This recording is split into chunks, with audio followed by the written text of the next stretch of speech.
You are on this council, but we do not grant you the rank of master. What? How can you say this? You got some nerve, sitting there shameless. I bled for this order, killed for your peace. You hail my strength, but treat me like a freak. This is outrageous. You treat my power like it's dangerous. I saved your lives, now I'm seen as traitorous. It's unfair. I'm the chosen one, ain't no council pet. You gave me Jedi status, but still show disrespect. Fuck that, I'll burn this temple to ash. I'm done with your crap, I'll teach some younglings their last class. Take a motherfucking seat, young Skywanker. Yo, entitlement thicker than a hut getting fatter. Ego inflated like a pie versus bladder. A saber with anger don't make you matter. I hold more power than a Death Star reactor. A mace fucking wind, do no hair, just swagger. You pose like a Jedi, but your presence is weak. I step in the room and the force gets on its knees. You sit in a chair just cause I let you breathe. My purple saber so big it don't fit in a sheath. Boy, you're still a slave. Health's got the leash, while I'm the reason Yoda meditates in fucking peace. Take it away, Obi-Dog. It's over, Anakin. I am high. Feeling like a force ghost on a permanent trip in the sky. Head over green in the pipe. Yo, this kush got me deep fried. Had a vision, Qui-Gon said your boy picked the dark side. What about the droid to tackle the Wookiees? Padme hit me up on a late night shift. Sliding smoother than a Jedi mind trick. I felt a great disturbance in my pants. Your girl felt it too. She called me master. I made her wet dreams come true. Before I left, she said, tell Anakin this. May divorce be with you. Yes. Fade in. No, God! Fade in. Fade in. Fade in. Fade in. Fade in. No, God! No, God, please, no! No! No! No! I am the type of Star Wars fan that doesn't even have a favorite movie. I just want to live in the universe of Star Wars continually, in perpetuity, forever. So when people are like, what's your favorite Star Wars movie? I'm like, there is no Star Wars movie. There is only Star Wars. I'm gonna kill myself! I'm going to kill myself, and it's your fault! The sequel movies were just the worst garbage ever. Last Jedi was one of the worst movies I've ever seen in my life. I wanted to leave the theater, but I was like, I can't. It's Star Wars. You know, I need to watch it. But man, was that bad. I think that the thing that George never did was maintain the status quo. And I think that that's really important because... Fuck you, fuck you, fuck you, fuck you, fuck you, fuck you, fuck you! When I read 8, I told Ryan, I fundamentally disagree with virtually everything you've decided about my character. Who is this guy? How did the most optimistic, hopeful character in the galaxy turn into this hermit who says it's time for the Jedi to end? I read that and I said, what? I mean, that's not what a Jedi does. I mean, a Jedi is optimistic. A Jedi has tenacity. He never gives up. He doesn't secrete himself on an island. But you'll. What's the best kind of firework to buy?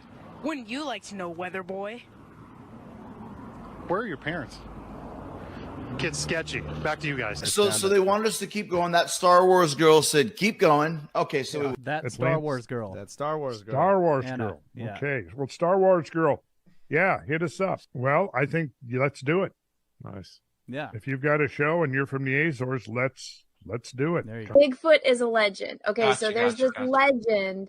I'm So Mount thinking Shasta Peaches is and a Anna volcano. are Lemurians, I think, because you do have lemur arms. Peaches has fur. Like, you guys are Lemurians, aren't you? And you're both from Northern California, where Mount Shasta is. This is pretty hairy. I think you guys are. Thanks. Are Like Chewbacca. are you or are you not Lemurians, you and Peaches? I have to go.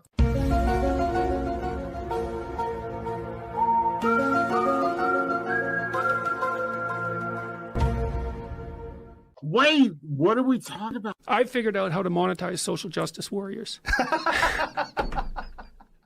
I have no love for He-Man. I know, but I have no love for He-Man either, but he's got a place in the world in a comic book story.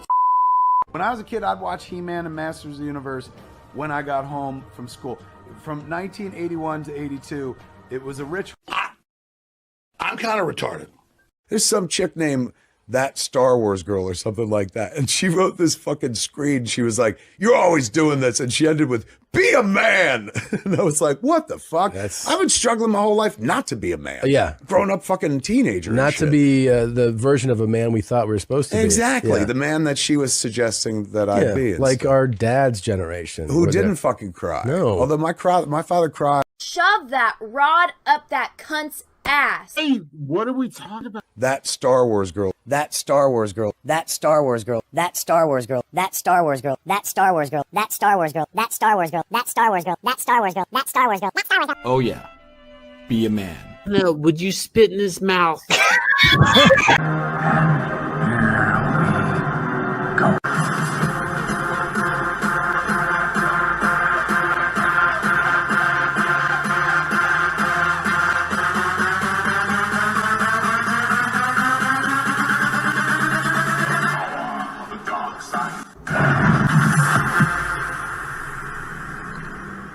Ni hao to all of our Star Wars fans in China.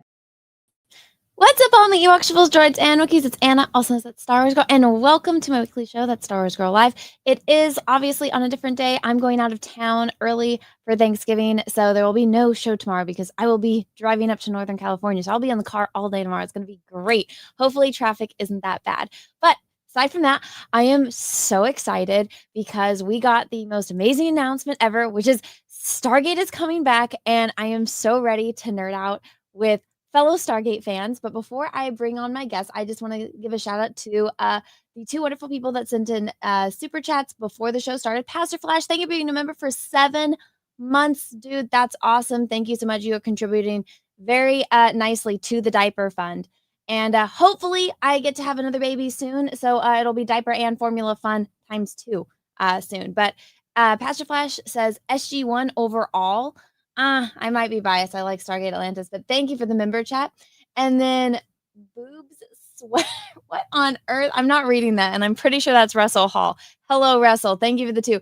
SGU all the way, but Ronan is badass. I like Ronan.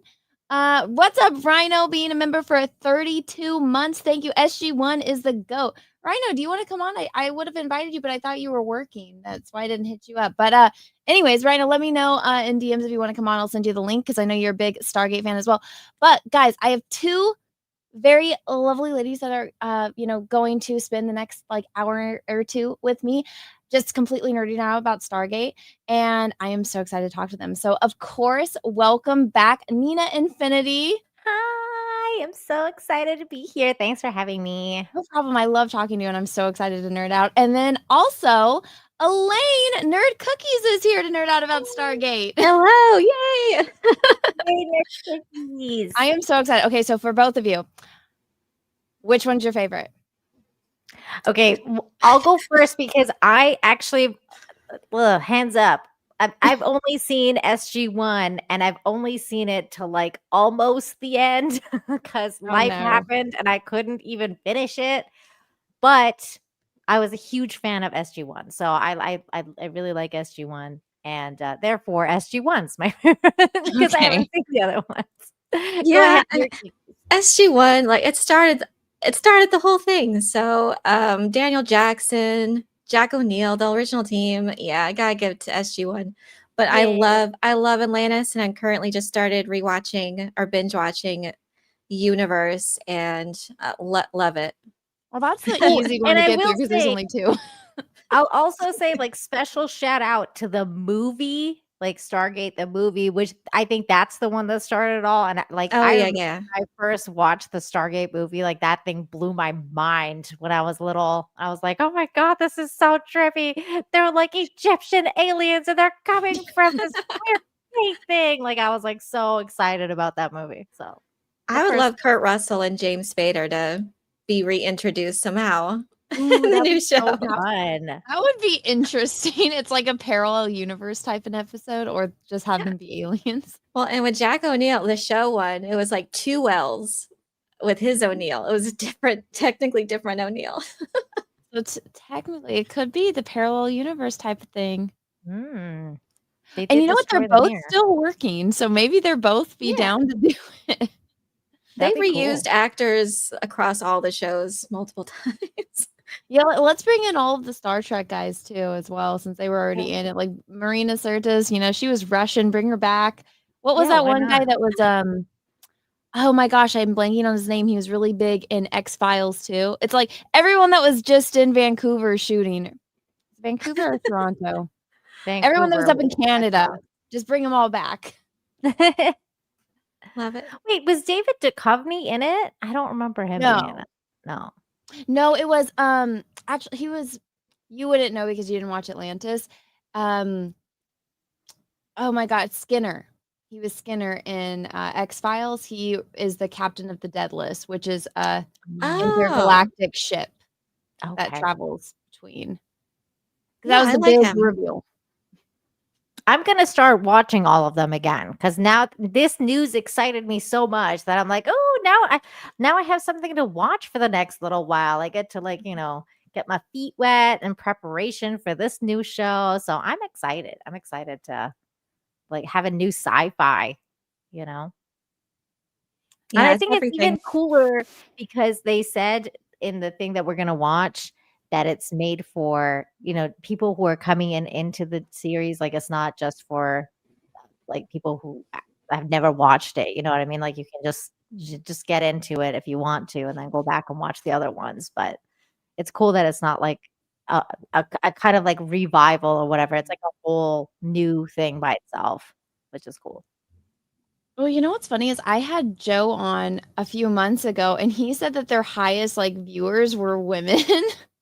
And compared to other sci-fi, it has the largest female audience. And I was like, I feel like that's because you just turn it on. It's like, okay, this is set in the real world. You don't have to put all this weird sci-fi stuff together. It's like, okay, we're just us interacting with aliens. I can put 2 and 2 together like that. And I don't have to know all this intense lore. And I was thinking about it. I'm like, yeah, actually with Stargate, I feel like it's the easiest to find other girls that like it, or as Star Wars is you kind of have to search for it. Yeah. Even when we were talking and we're seeing everyone that was excited about this show and it's oh, Nina and Elaine and a few other people. And I was like, oh, it's the top people that I can list off that are, fans of Stargate or girls. I was like, this never happens. I guess Joe was right.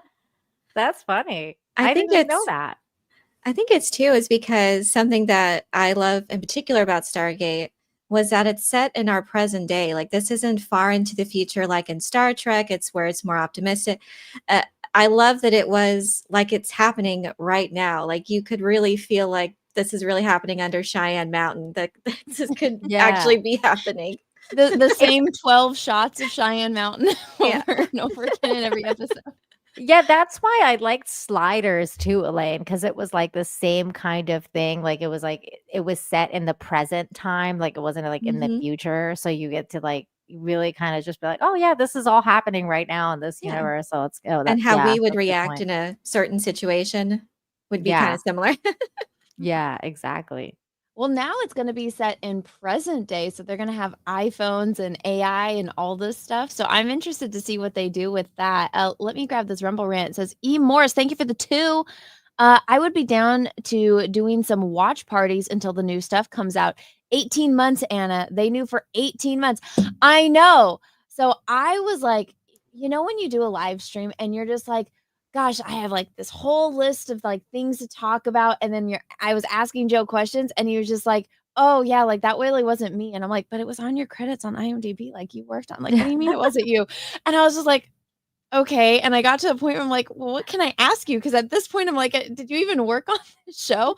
And now I know he was just he couldn't answer any of my questions because he was keeping all the secrets. So I'm like, oh, you got me, bro. That was one strong poker face.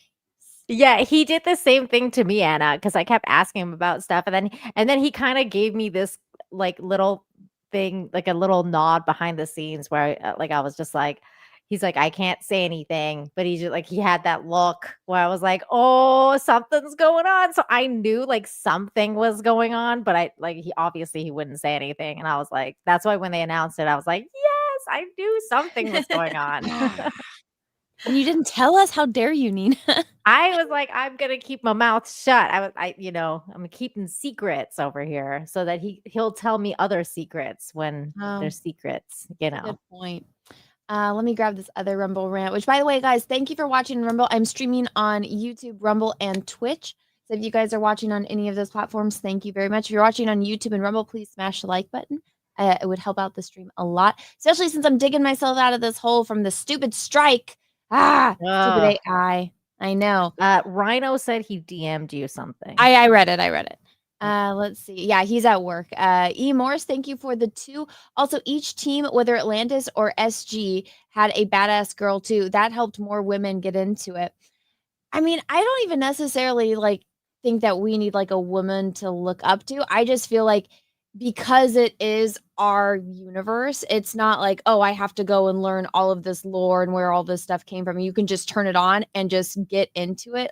That was how everyone's making a big deal. And when I pull up the thing once we start watching it, they say something about how it's for everyone. I'm like, well, it really was. If you were just scrolling through the channels and you turned on Stargate, you don't have to have any background knowledge on anything. You can kind of figure it out. It's like, okay, they're in the Air Force. Those are the bad aliens. Yeah. There's a gate. They go through it. That's all you need to know. Okay. So before I pull up this clip, which is going to be all of them announcing it, do you guys have a favorite character? And if you do, who do you want to see come back if it's not that character? I don't know. I mean, I really like George Hammond. Like I love that. I love that dude. I think he's dead now though. Yeah, I don't he know died. the actors. Yeah, he's alive. But of course, I really like Jack O'Neill. That was one of my favorite characters. Which I was gonna ask you, ladies, did you ever think Jack was hot? Because I never got into him. MacGyver? Yes, I was like, I don't know if he's hot. I'm like, I don't, and the actor. I was like, I don't know if I think he could be charming, but I wouldn't describe him as hot. Did you were you one of the shippers? Did you ship him with Sam? Because I 100%. Yeah, I was kind of a shipper. I was like, they need to get together. When are they gonna get together? Elaine, what about you? Did you think he was hot? Okay. Sorry. My internet was just glitched out there for a second. Did I think who was hot? Jack O'Neill. Oh yeah. You did? You thought he was hot? No, I think I like Daniel Jackson more. Yeah, me too. Yeah, once he started working out, in the later. Well, no, I just I know, nerds. The nerds. I know. I thought he was hot too, Jack. Well, and James Spader, too. Yes. But Jack O'Neill is just different, handsome. I don't know, just charming. Yeah, I wouldn't say hot. Just he was very rustic though. So I was like, oh, he can save me. I was like, that's cool. He's very I don't know, very manly, very macho. I like them. I think they all have their own charming characteristics. Yeah. One of the bad guys that's later on, he kind of looked like not the crying Kevin Smith, the hot Kevin Smith from Xena. He's one of the later gold. There's a hot Kevin Smith from Xena. Ball? Yeah. Oh, maybe it's Ball. Yeah, he kind of looks like him. That's more of my type kind of guy. But yeah, you've never seen. He plays Ares in Xena. His name is Kevin Smith. No, I'm gonna look him up right now though. Well, he died, unfortunately. Oh. Yeah, he was on a movie set in China and he climbed a fence that guy was so hot. I remember I had the biggest crush on him. Yeah, let me see. Everyone's telling me to pull him up. Yeah, no, I didn't watch Stargate for the sex appeal of it. I just really like the stories and the camaraderie. Oh man, I didn't know that guy's name was Kevin Smith, but that guy was really hot. I crushed on him hard when I was watching Xena. What was it? The same guy I'm thinking of? I thought Cliff Simon was Ball. No, I'm saying he is, but he looks similar to him. This kind of guy. Yeah, he had the most style. He was my favorite. The dark hair, dark eyes. This is my kind of guy. Mm, So he that's right. kind of You like looks. the dark features. I do. So he more on my type of the spectrum of men. But out of Stargate, I feel like they have such an opportunity because it's such a popular show to get a lot of, especially now with Amazon backing them, kind of I mean, a lot of A-list actors are coming on to streaming shows now, so it's like it's gonna be interesting to see who they get. Do you guys have any, like, speculation on who they could possibly get to be on the new show? I have no clue. I think I honestly I think it would be cool if like Wyatt Russell maybe had a could join Kurt Russell's son. I like him. That would be a great idea. And he's great in everything I've seen him, and he has that kind of rugged appeal. I think he could be. I think if they have at least one or two like strong, well-known characters, but then fill it out with I'm fine with like unknowns, as long as there's great chemistry. I think that'd be a nice mix. Like have a like Beau Bridges was in there before, like have like some nice actors make appearances and things, and then like fill it out with ones that we may not have, like Rodney McKay. He was great. He was David awesome. Hewlett. I'm kind of with you though. Like I kind of hope that they do unknowns. Like I like it when they do unknowns because then they can like grow and you can like get to know this new cast. But I guess like you hit the nail there though. They have to have chemistry because that's the most important thing. It's like whatever team you get is got to have like really good chemistry. Yeah, part of me, I was in the Michael Shanks interview. He's like, "Oh yeah, sometimes it's like they were writing the script that day, so it's like you don't have any time to memorize it. So everybody's just like a chicken with their head cut off, running around trying to get this thing done. So that's where like the chemistry and the tension came from sometimes." And I was like, funny. I guess it'll bond you pretty quickly, but I have a feeling this isn't going to be like that since it's not going to be like 22 episodes on like a teeny tiny little budget. I wonder if they're gonna do like if Sam Carter is gonna be in it. I think she's still alive, right? Yeah, she's only like 60. She could be in it.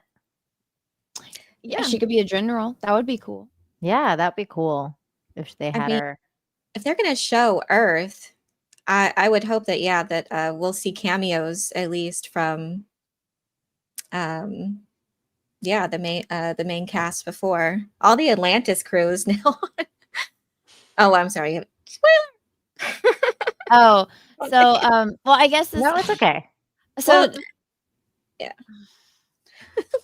You can spoil it all because it's been like 20 years, guys. Like, well, okay, so without really spoiling it, because if you've seen any like, I don't know, posters for it, so Atlantis is like a city that's basically like a ship. So they figure out in like I don't know what season 2 or 3 that they can fly the ship. Mm-hmm. Or they always knew, but they figure out how to do it. Mm-hmm. And so, so they don't have to just stay on the one planet. They can fly around. So Atlantis can kind of go anywhere. And then Stargate Universe, I mean, it's kind of a spoiler, but the way that it ends is they all have to go into cryo sleep and only one guy is left awake to take care of all of them. And maybe you can answer this because I've heard SGU sucks compared to Atlantis, and a lot of people hate it. So why do everybody hate it? Because it came out right after, and it's a very different style compared to the other ones, and some of the characters are assholes in the beginning. Yeah. Okay.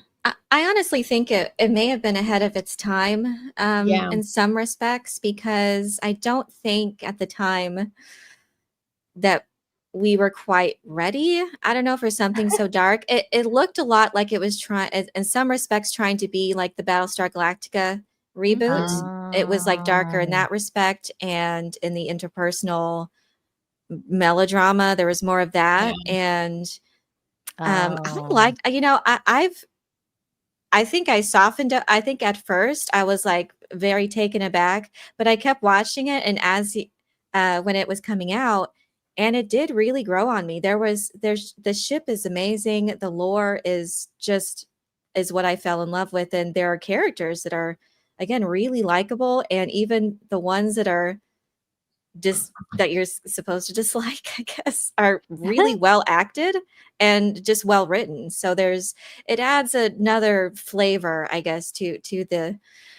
But some people I know love it a lot, or grew to love it, or they're not really fans of SG-1 Atlantis, but love Universe. Like that's more their kind of style of storytelling, less episodic and more serialized. But I think it actually strikes a nice balance of episodic and serial storytelling with the continuous narrative with a little bits of episode or not filler, but bottle episodes sprinkled in. I think it's a nice mix of that I hope that they retain for the new show, to have like I'm sure they're going to do serialized and as opposed to just adventure of the week, but I hope that it's a nice blend of the two, that we have at least maybe a couple of one-off bottle episodes. Yeah, like that would be really cool because like see, the thing is now we have such a different model for shows, because we usually get like what the 10 episodes is like the max, right? Whereas in like even with like SG-1 you had like 20 something episodes, like 24, 26 episodes. That like I think is going to change like a lot of things, because in the 20 episodes you can kind of get into a lot of just kind of random episodes. You get to know them. Yeah, and it takes a long time to kind of build that up when you're doing 10 episodes only. So I think it'll be interesting to see them have that getting to know phase, but also have the overarching theme that's going to be like the whole. But it'd be nice to see them just going on like one or two just standalone story trips. Well, see, I really like the way Star Trek. I mean, Stargate does it too, but like if you watch Star Trek, it's like, okay, Q comes back. Here's the Borg.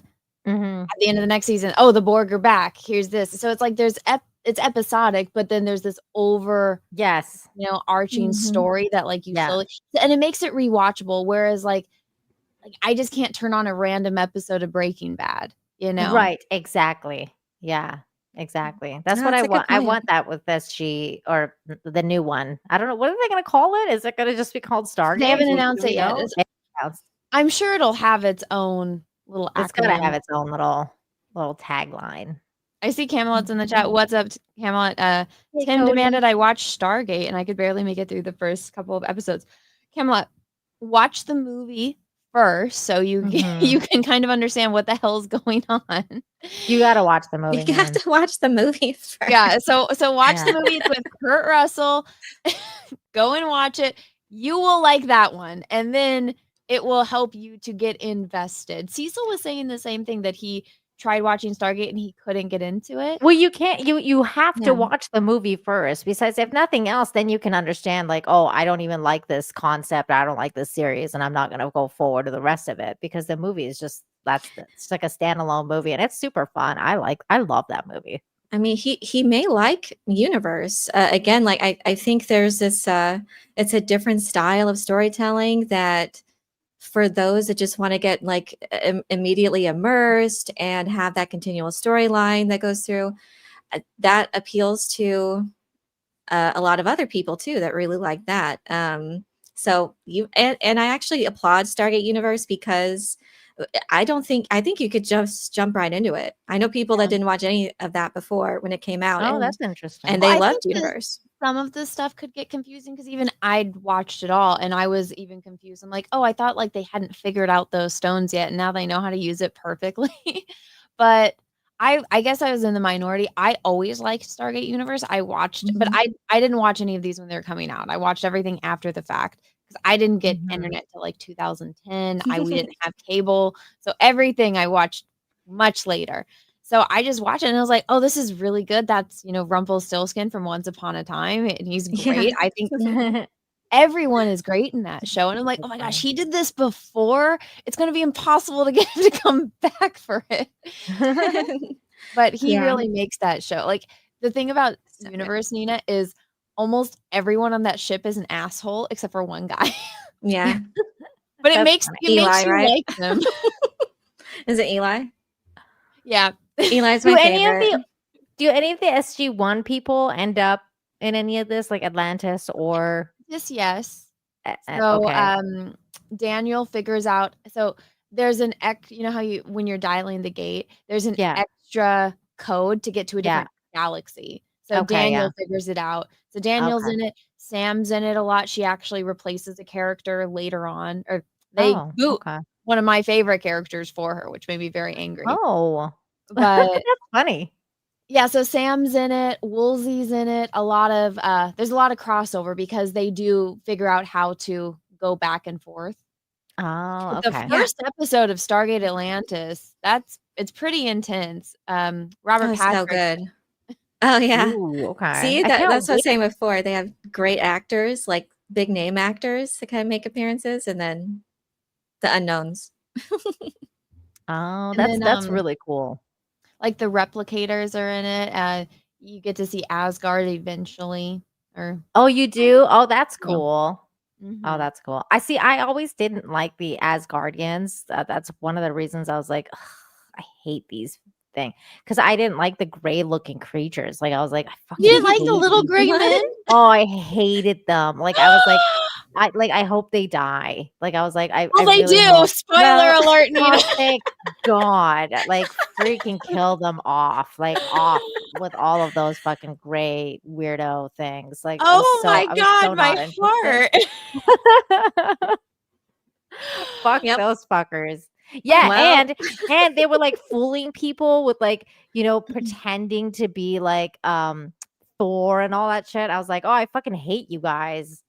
yeah, but they were benevolent though, because they were Yeah. primitive cultures. They're, They didn't want to disrupt them too much because they're they're aliens. not, Elaine. They're not. They just want to fool you, those gray fuckers. Oh my God, they're the nice ones. It's not like a little worm that's taking over your whole body. I was just not into it. I was like, oh, those things creep me out. I was like, at that time, I was also going through like that, like my sci-fi phase where like, everything was like the grays and like the grays were abducting people and everything. And I was like, oh my God, I hate these freaking things. So Actually, they're the ones that made them gray. Weren't they supposed to be like green aliens as the trope? I wish they had made them I green. thought it was supposed to be the whole Area 51 little gray men trope that they were going for. For those Yeah, that and I don't hated know, that. you guys, I saw a couple people say that they've never seen Stargate, and this is Thor. I fucking These are hate the that thing. Michael Shanks voices him too. He does, yeah. This is so one of the things for those that don't know. So all of Asgard's, they're just clones of one another. So if you make a copy of a copy of a copy of a copy, they'll eventually, degrade and you can't, they're just not viable anymore. So this is what they used to be like. And then they got, eventually evolved into Thor. Gross. Nina's favorite. I love Thor. I was so upset. Here they all are. So these are what Asgardians look like. I think it's cool that they tied in all of the mythology. It was great, and Nina just hates it. Oh, but I'm so excited that they're gonna die now, though. Now I have something to look forward to. Fantastic. Oh my God. Well, they tell you they're gonna die in SG. That is really sad, actually. I mean, you say you're excited. Just wait. Well, you know what? They make a comeback in Atlantis, so No. And you might like them because they're bad. Oh my God. But now they're their true colors. I knew it. Those gray bastards. And you knew Jason Momoa was in Atlantis. Did you know that, Nina? Yes, I did. Oh, I okay. actually did know that. He's running. He's not buff. Yeah, buff like Aquaman buff. Like he's normal buff in He's it. normal buff, yeah. Yeah, pre-Aquaman. You know what's funny? What always you haven't watched it, but so he's got like the dreads. He looks like he's from like some steampunk like culture. And then you find out he's just from like our world and he's got like the most normal looking girlfriend and he's got like the most normal looking life. I'm like, what? I remember I asked Joe about them. Like, why? Like, you guys could have been so creative with his look, especially since you guys were insistent that he keep his dreads because I guess he wanted to cut him off. They're like, no, you have to keep the dreads. And it's like, then make his world match him. But no, he's just like a normal guy that like works at 7-Eleven, Oh my God, that's funny. But people are saying like Nina has almost lost me as a follower for that comment. How dare you? People are hating the fact that I don't like that fucking gray thing. It's okay. I didn't like Or- the creepy replicator. That's yeah, those things are creepy as fuck. I don't like those either. Those things are awesome though. Yeah, They are. They're really cool. I Really cool. prefer them in their robotic spider bug state. And then when they got into humans, I was like, that's fine. It's just I mean, it makes sense for them to have evolved that way, but yeah, I like I I like more the like little spider. Cylona territory. Yeah, that was just very cool. I was always just waiting for one of the other species to take them on, like the Nux. Like what? I feel like they probably are powerful enough to beat them, but since they're so passive, they just won't do anything.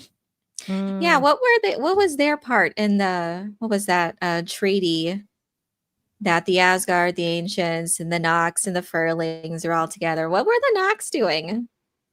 Nothing, I guess. Just Just arbitrating. Yeah.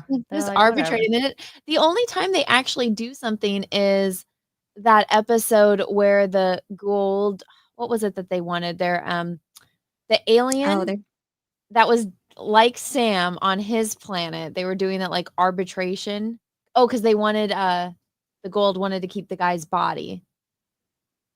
Oh, and then oh the yeah, next I forgot. Yeah, episode- she was there as one of the judges or something. and she just hid one of the guns. So when the Gould came, they were able to shoot them down. Like that's the only time they ever really did anything, aside from the one episode where you meet them. But there's so much potential with them, and they're fun. There's a lot of potential with them, and I really like them. Actually, that was like one of my favorite, Oh, you like favorite them, races. huh? Yeah, I like them because they had the floating castle in the sky. I was like, oh, that's fucking cool.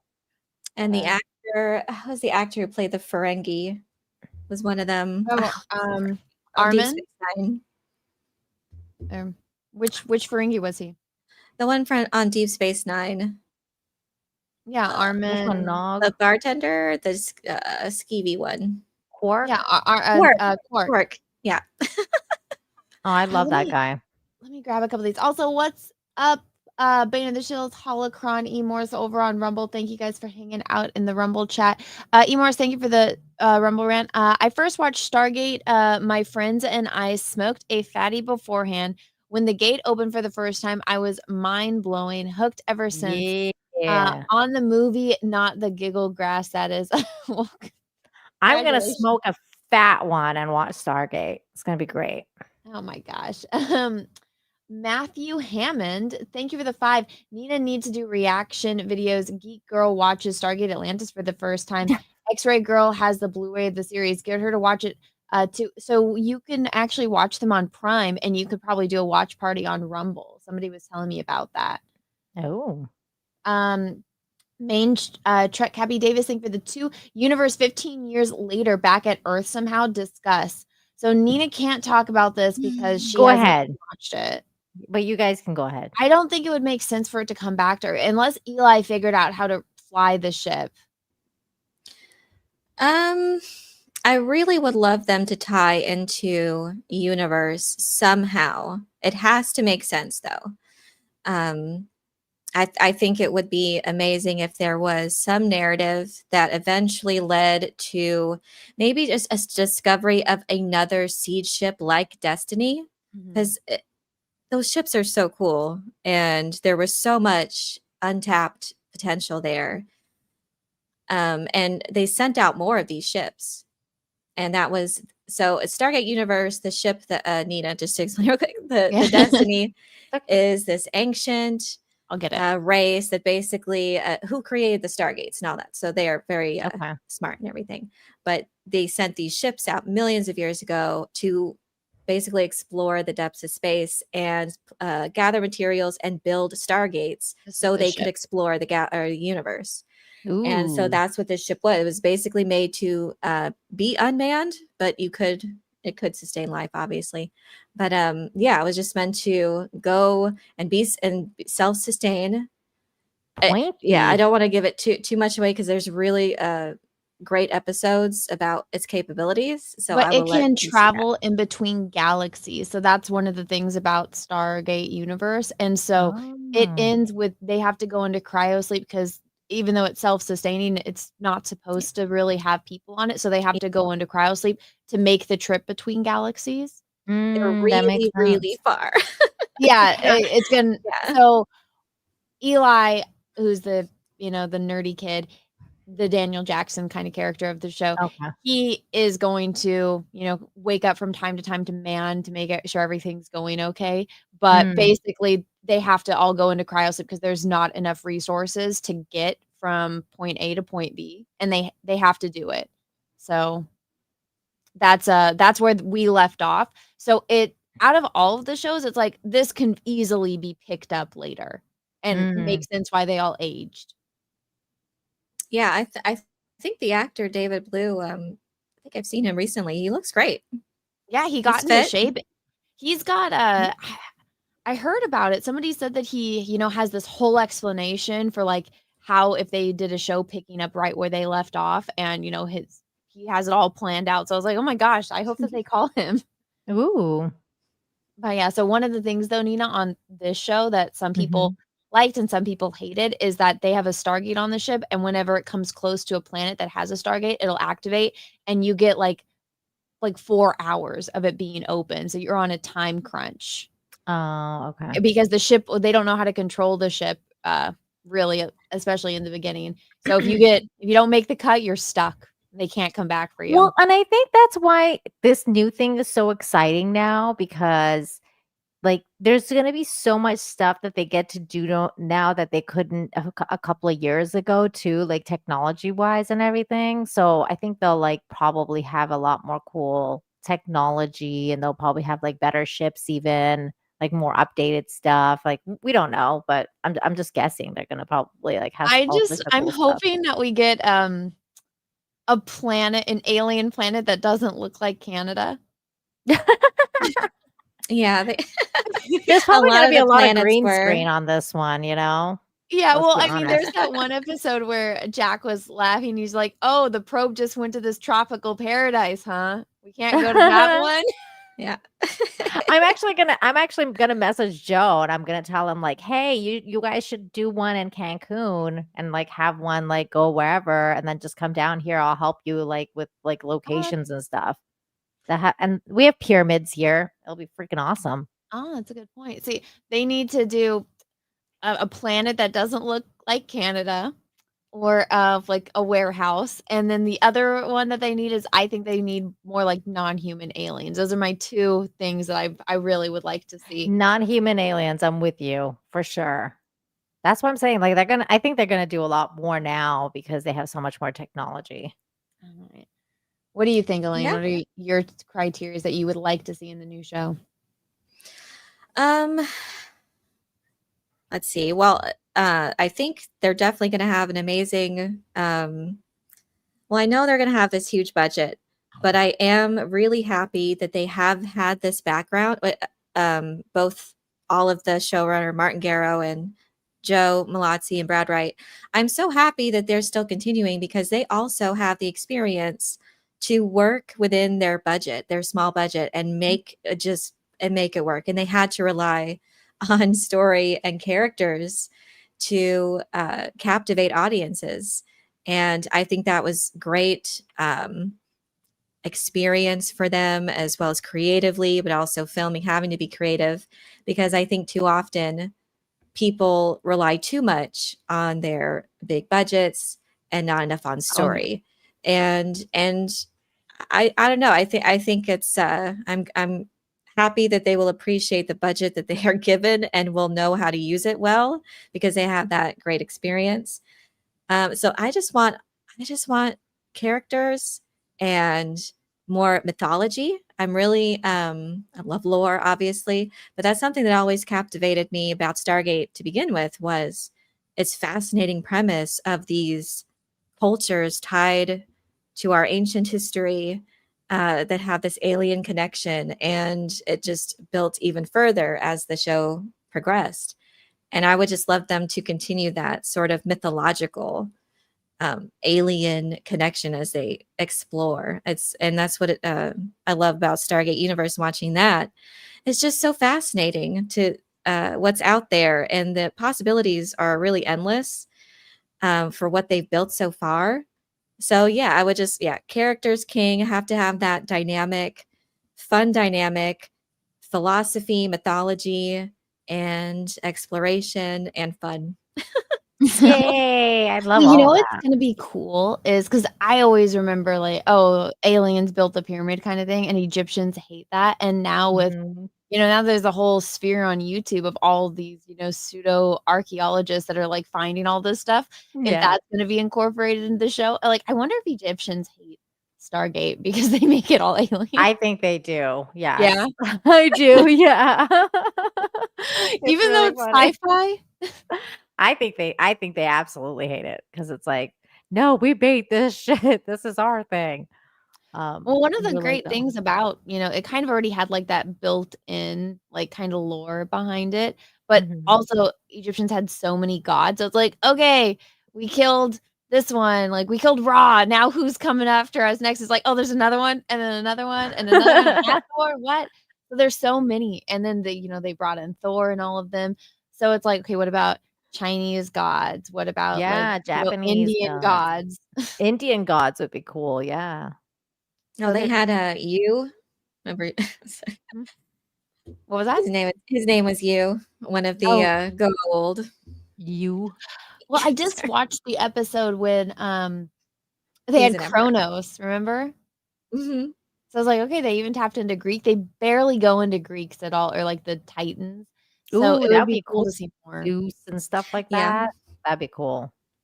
And I can't remember what Baal was like, but yeah, they did various, not just Egyptian myths and legends and gods, but other cultures as well. So that was so fascinating. And yeah, when the Asgard are introduced, it's just the same thing, but they are benevolent and and yeah, and one of them was one of China's greatest emperors was you, and he was really fascinating character because he wasn't as traditionally evil Yeah. as the other gold were. He was I interesting. feel like the Egyptian ones were definitely the meanest out of all of them. Let me grab these super chats and then I will finally pull up this video. Russell, thank you for the 2. Who are you most excited to see race swap? Well, they're not going to race swap any of the characters, Russell. This is going to be a whole new crew. It's gonna be a whole there's new no crew, and reboot. they can't really race swap like Samantha. Like she's just gonna be Samantha if she reprises her role, or they're just not gonna have her there. And it's taking place after, so all of the actors, like the fact that they're older now makes sense. Makes sense. Yeah. It's taking Timeline. place 2025 or 2026, whenever it comes out. Thank you for the 2 chances of non-woke Stargate 0%. How dare you? Come on. Russell, thank you for are you Russell Hall? I guess no, you're not Russell Hall, because I see Russell Hall comes up later. So this is interesting. Who are you? Fave character is Rodney McKay. My 2 favorite episodes are Brain Freeze and The Shrine. Rodney is awesome. I like Rodney and Shepard's dynamic is why Stargate Atlantis is my favorite. Yeah, it's really good. I love, and that was another character again, like with chemistry. So when David Hewlett, Rodney, he appeared on SG1 for a couple episodes, and his chemistry with Samantha Carter was so good. Even though like he was annoying, it's just it just made it work. So it's just so good. Like, He's and that's the annoying in thing. the best way possible. Yeah. So they're He's all just different. a fantastic actor. Even I didn't know that, and that's his real sister, the girl that they get to play his sister. I did not know that was his real sister. I was like, wow, they really argue like they're really brother and sister. Then it's like, oh, they are. Okay, it works. Well, that's funny. Mr. Canadian, thank you for the 2. Congratulations on reopening the baby factory. Oh yeah, thank you. Yeah, and not to gross you ladies out, I showed earlier on Cecil's stream. I went and I got this taken out yesterday. Oh, very nice. Congratulations. Yeah. Thank you. Yes, the baby factory is gonna start up again. Hopefully everything works good. I told my husband, I'm like, your little Olympians better still be up to the task. But, Oh, congratulations. thanks. Fingers crossed. Yeah. Go. I'm hoping, because gotta get this ball a rolling. So yeah, I'm excited. I will keep you all updated on if it's successful or not, or you guys go just be able to see me get fat again. Russell Hall, thank you for the 5. I am the only one who thought it looked like they were always walking through a giant butthole. Thank you, Russell, for that. Thank you. I was the first person you told, Anna, so I have to be the first person you tell again. Okay. Please. Mad Cabal, thank you for the 5. I'm making my prediction. It will be called Stargate 2. Stargate SG2. That would be funny if they do that. That would be funny. Bitcoin Capital, thank you for the 5. Who would you ladies choose for a Miss Sci-Fi Universe? Samantha Carter, to Paul, or 7 of 9? Follow-up question: who do you think men would choose? I choose 7 of 9, and I think men would choose 7 of 9. That's my answer. I mean, to Paul, that's from Star Trek Enterprise, right? Yeah, I'd probably choose to Paul, actually. They had those weird quarantine showers. No, I know. You remember those teams? They were just, we got to quarantine. We go through the cleansing process. We just got to rub this disinfectant all over our, oiled up bodies. No, I would say the men would probably choose that one. Yeah. Oh man, that's really tough though. So yeah, Samantha Carter, 7 of 9. Samantha Carter, you gotta do it. She's awesome. Okay, so we each picked a different one. There you go, Bitcoin. I hope you're happy. Gentlemen in the chat, you guys can all put. Can you do a poll so we can find out? Oh yeah. Okay. So right now, I put which Stargate show is your MVP. Obviously, SG1 won by landslide with 79%. Stargate Atlantis came in second with 15%, and SGU came in with 7%. Ouch! So, SGU. Wow. Okay. Let's see. You know what, Nina? I think if it got more seasons, it probably would be higher, but because it's the shortest show, it's okay. What was it? Which or Sci-Fi Miss Universe? Yeah.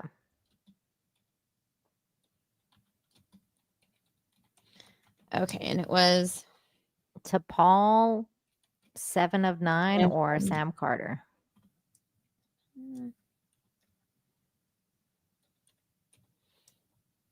All right. I mean, T'Pol was really hot. Maybe since it's Miss Universe, that the men will go for T'Pol, but men will go for the supermodel.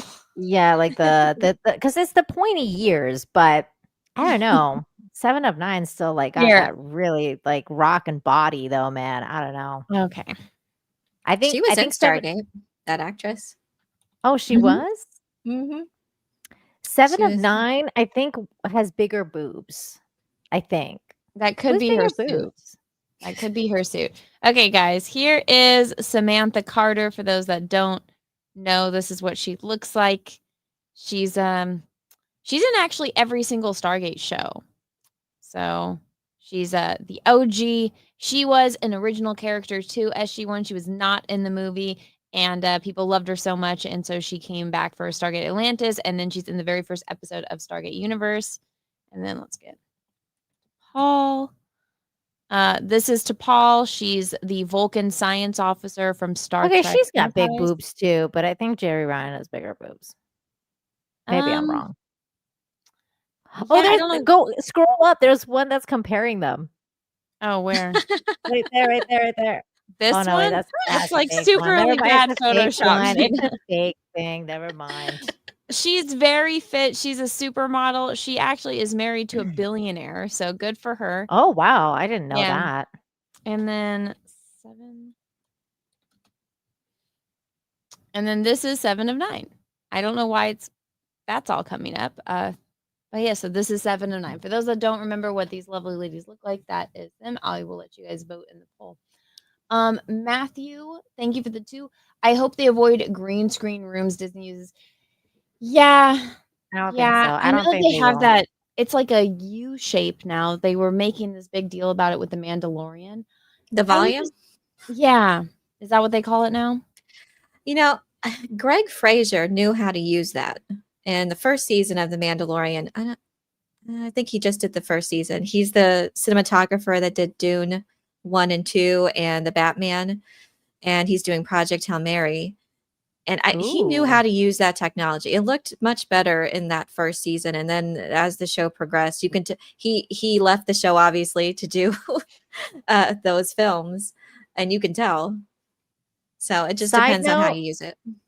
Side note, Anna, Project Hail Mary, the book is amazing. You should totally read it. And if you don't, the movie's coming out soon. Yeah. It's like fantastic. I think you would love it, Anna. I'm telling I think everyone about it. you'll Give really me the love it, Anna. elevator pitch. What is it? Dude wants to save the universe, goes to great lengths to do it. He's a scientist. And have you seen The Martian?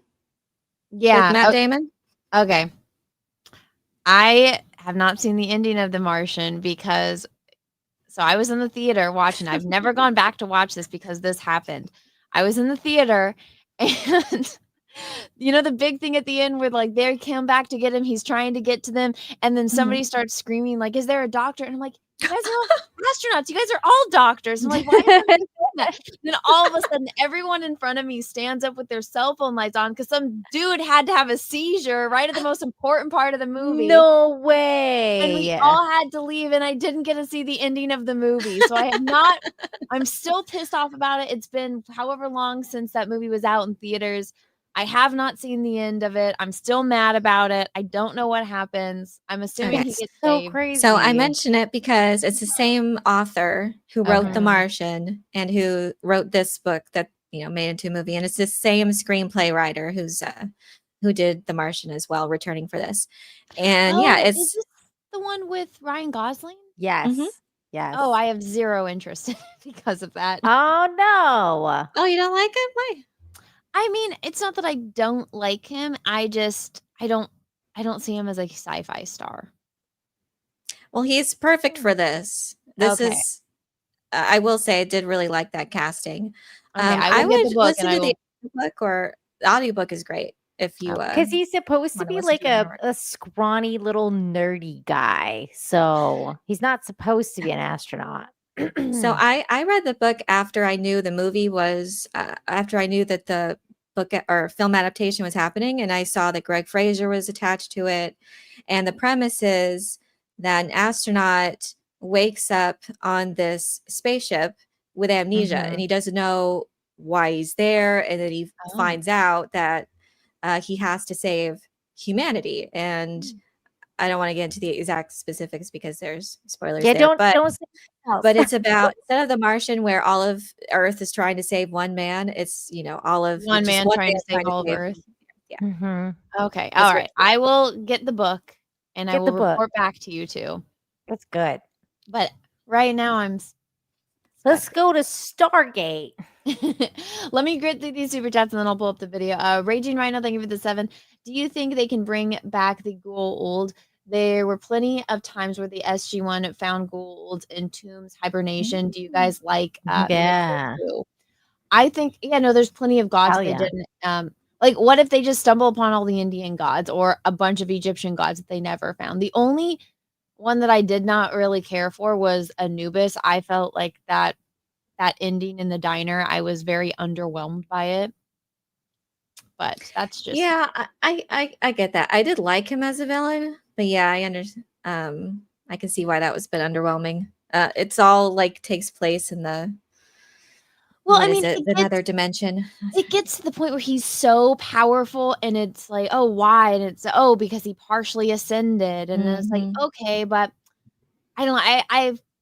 I get it. It's like the whole mental dilemma that Daniel was going through, but I guess maybe I just need to watch it again with new eyes for like the 100th time. But I just I just don't enjoy that episode at all. Maybe it's just me. Russell, thank you for the 2. Anna, stop showing that forking thing. I'm gonna pull up and make him like my profile, Russell. Now show it again, just because he said that. Oh, I thought he was talking. I thought he was talking about Thor, but here you go, Russell. There you go. There you go. Oh, I do like Mitchell, by the way. I forgot. Mitchell was Ben Browder, right? Who led the team later? Rhino asked about that. Oh, Cameron. When it was Fargate. Cameron, yeah. Did you watch that season, Nina, where they took the Farscape guys and brought them over to Star Trek or Stargate? No, they did. Yeah, that was later. That's Yeah. awesome. I love Farscape. Okay, Yeah, so Claudia Black and so Farscape ended, and then they needed a new couple of lead actors for Stargate, so they just brought over Claudia Black, and then I'm not sure what his name is, but Cameron.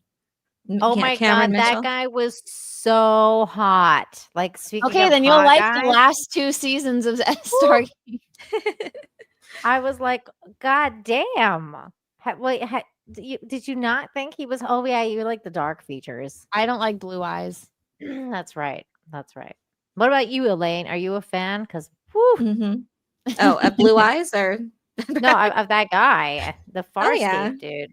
God, he was hot.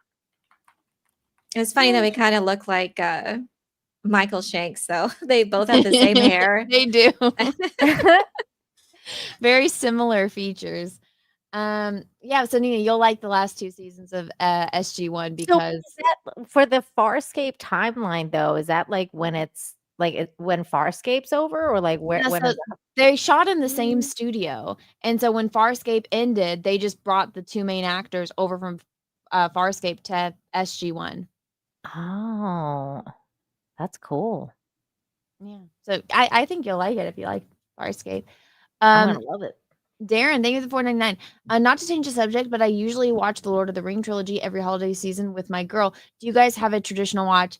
Well, since my sister died, we don't do it anymore. My sister would force us to Aw. all watch the Human Centipede 1 and 2 on Christmas. That's fucked up. Yeah. Yeah. I would always find a way to get out of it, but I would always have to watch at least 5 minutes of it. But it's 5 minutes of my life I will never get back. Was it a Christmas movie? No, my sister was just really Why? into horror and freaking everybody out. That's crazy. My traditional watch is, I mean, I do love Lord of the Rings, so once in a while I'll do like the full watch through, but it's not necessarily like a holiday movie for me. Mine, like the main holiday movie in this house is Die Hard. We watch it every Christmas. Like every Christmas Eve, it's Die Hard. Yeah, I love when it starts to get cold, like which here where I live takes a little while. But yeah, when it starts to get like fall weather, cold, I love watching the Lord of the Rings extended versions and We listening gotta to the be audiobooks. We just watched all of them and then The Hobbit, and I'm like, I hadn't seen The Hobbit since they came out really, because I remember I was frustrated, and I got even more frustrated. I'm like, there just needs to be like a fan edit of this into one movie. What Steve, can you tell me what got Cecil in trouble? I don't think Cecil was playing the clip I'm about to play, but let me know. Cecil's in trouble again? We're always in trouble. Russell, thank you for the 2. Don't you have to have an IUD implanted by a gyno? No, midwife or a nurse can do it, Russell. But yes, they did have to do that. That's how you get it up there. It's not fun. But I would recommend the results, but it's not fun to do. Patrick T, thank you for the $4.99. How dare that guy have a seizure while Anna's trying to watch a movie with him? Damn that dude. It wasn't just me. It was like 300 other people. But yeah, here's my thing. So my brother found out he had epilepsy because he was at the movies, and him and his wife were watching. It was when that first Tim Burton Alice in Wonderland came out. My brother had a seizure, so now he knows he can't go to the movies. He That's can't watch crazy. He can't I mean, watch fireworks, stuff like I that. heard about that from like about the 3rd Twilight movie was giving people seizures. So they had to put like a flashing lights? warning on there. Yeah, like the birth scene was giving people like seizures Oh. because they were doing like the weird red flash scene. I've never seen it. So. You should watch it. Go and do a reaction. You to it. should Let us you all should know. watch it. It's making a comeback. You can just binge watch all the Twilight movies. Let us know what you think. I've seen clips. I've seen the they're Nightmare so Baby. Bad. They're so bad that they're good, Elaine. It's so It weird. just had its reunion. It was like its 20th anniversary of coming out. And like, I read the books. I waited in line for that movie before the whole world knew what Twilight was. It was just all the book readers. I waited this before you could like book tickets online. We waited in the cold, me and like my friend, for 4 hours to get a good seat in this theater. And we watched it, and I think everyone was kind of very disappointed. And then the rest of the world saw it and loved it. My aunt and my mom dragged me to all the filming locations of the first movie. So That's crazy. I've been to Bella's house. I've been to that rock that he like leaned on. The spot in the forest where he says vampire. I've stood there. You know, there's a where he opens up his shirt and like shows he sparkles in the sunlight. That one spot. Yeah. I've been there. I went to That's where awesome. they went to prom. I've been to all the places. I had to go to Forks, Washington. I went everywhere.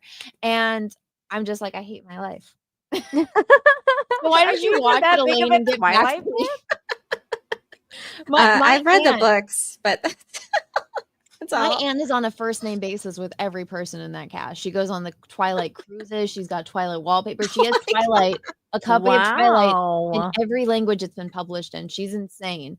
And Wait, Elaine, wow. I'm surprised that you didn't watch the movie. So you read all the books. I've but you didn't read watched. the movie?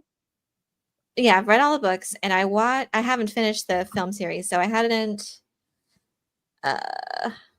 I think I watched through to Eclipse. I don't think I've seen the last two. I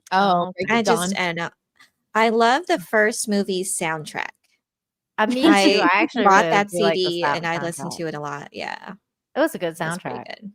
I wonder if the movies hold up now. I mean, like we used like they were pretty shit for back in the day, but like we've had so much garbage now that I feel like maybe the Twilight movies Well, were it's all coming right. back around because it's its anniversary. Go watch it. But I got sidetracked. But Patrick, my point was that guy knew he was susceptible to seizures. His friend was apologizing. He's like, yeah, I told him we probably shouldn't go see this movie. That motherfucker knew he could get a seizure from watching this movie, and he went in anyway and ruined everyone's night. So if it was an accident and he didn't know he was, gonna get a seizure, then that's different. This guy fucking knew, and he went anyway. Fucking asshole. Yeah. I hope he's doing okay. I actually don't know, but but my point is, like, don't do the thing if you know it's going to cause the thing. I mean, that's warnings are there for a reason. Exactly. Like weight limits, like those the plus size park hopper girls, and they go and they test the seat before they go and wait in line. There's things in place that says do not watch this if you're susceptible to those kind of things. And this mofo went in anyway. So I was mad about that. I still am mad. It's been like a decade. Matthew, I can't believe you never watched the movie. Like the ending. I tried to finish it. Or I haven't tried to finish it. I should try to finish it. I did. I made the attempt to watch the movie, Nina. No, I'm saying I can't believe you never went to watch the ending. No, because I'm still mad. I'm still mad. It's been a decade. I'm still mad about it. Matthew, I've been thinking of the two. Season 9 or 10 are some of the best seasons of SG1. I'm not really the biggest fan of the Ori and as villains, but if you do like those actors, Nina, you will like the last 2 seasons. I can't wait. I'm excited. Russell Hall, thank you for the 2. I recommend the color version of Human Centipede 2. Oh, Russell, you would. Unfortunately, I have seen both. Gray Family 67, thank you for the 199. We need to get the old cast on the Gatewalk. Oh my god, I'd probably cry. That'd be so cool. I really hope they do that for like the fan service, is like to get as many of the old cast as possible for like just the fan service aspect of it. I think they might. Knowing the people that are in charge now, I think that they're gonna do it. Russell, thank you for the 5. You said that you had an IUD for years, though. Who put it in there? Also, how is this not uncomfortable? What the hell, Russell? Russell, I'm going to answer your question, and then we're going to get back to the topic, and I'm not going to talk about the IUD anymore. The first IUD I got from Planned Parenthood. It is uncomfortable to get put in. I had just come out of the hospital for a different thing, so it was not as uncomfortable as the other thing I was in the hospital for. So, and then the doctor, I don't think it was larger and did not put it in as well as the last doctor did. And so you can feel it. It's like having earrings in. I know you're a boy, you might not have earrings, but it's like my earrings are in, or I have a belly ring. I can feel the rings on my hand. So it's like you can feel it, but it just doesn't bother you. And then this last time after I had a baby, I had to have an emergency C-section. My doctor said I could not get pregnant again for a year, because if I did that, because all the layers that the doctor has to cut through to get the baby out, you have to sew that together, and you need it to heal, because if you get pregnant right after and your belly starts expanding where it's not healed, it can rip. All those layers can rip. You could lose your uterus. You could die. The baby could die. All these things. So I was like, just get that up in there, because I'm extremely fertile and so is my husband. So the 5 seconds of pain that you feel to get it put in there is kind of worth it to not have your whole like body rip open. So there you go. There's your answer. We're not going to talk about it anymore. Patrick T, thank you for the 199. Wow, doubling down. What a monster. Yes. I am a monster. And then Emors for the Rumble rant. Thank you for the 1. That got Cecil's stream demonetized. Don't show birth device on stream. Well, I'm sorry. It's educational. I didn't know that. I didn't know that either. It's educational. Well, you just totally educated Russell about everything. So this is educational. We did. Okay. Well, we've been we're finally gonna get this thing that I wanted to talk about into EFAP. Oh my gosh, I can share system audio on just a window now. That's amazing. Okay, this is an update I actually like. Okay, so everyone, this is the Amazon Prime for the YouTube AI bots that will flag me. We are all Stargate fans, and we are going to be providing commentary on the announcement of the new show from this Amazon Prime video. I did put it in the description, so that way your AI bots do not flag me and strike me again. So with that being said, let's take a little good look. And if you guys want me to stop at any point, just start talking. You guys ready? Yeah, okay, great. Perfect. Absolutely. Welcome, everyone. We have big Stargate news to talk about today. My name is Darren Sumner. I've been covering the franchise for more than 25 years over at the fan site gateworld.net. My name is David Reed. I run Dial the Gates, which is a cast and crew interview archive on YouTube. This is so exciting. This has been a very hard secret to keep for the last 18 months, but we can announce today that a brand new Stargate series is coming to Prime Video. What? Yay! This shouldn't be news to you.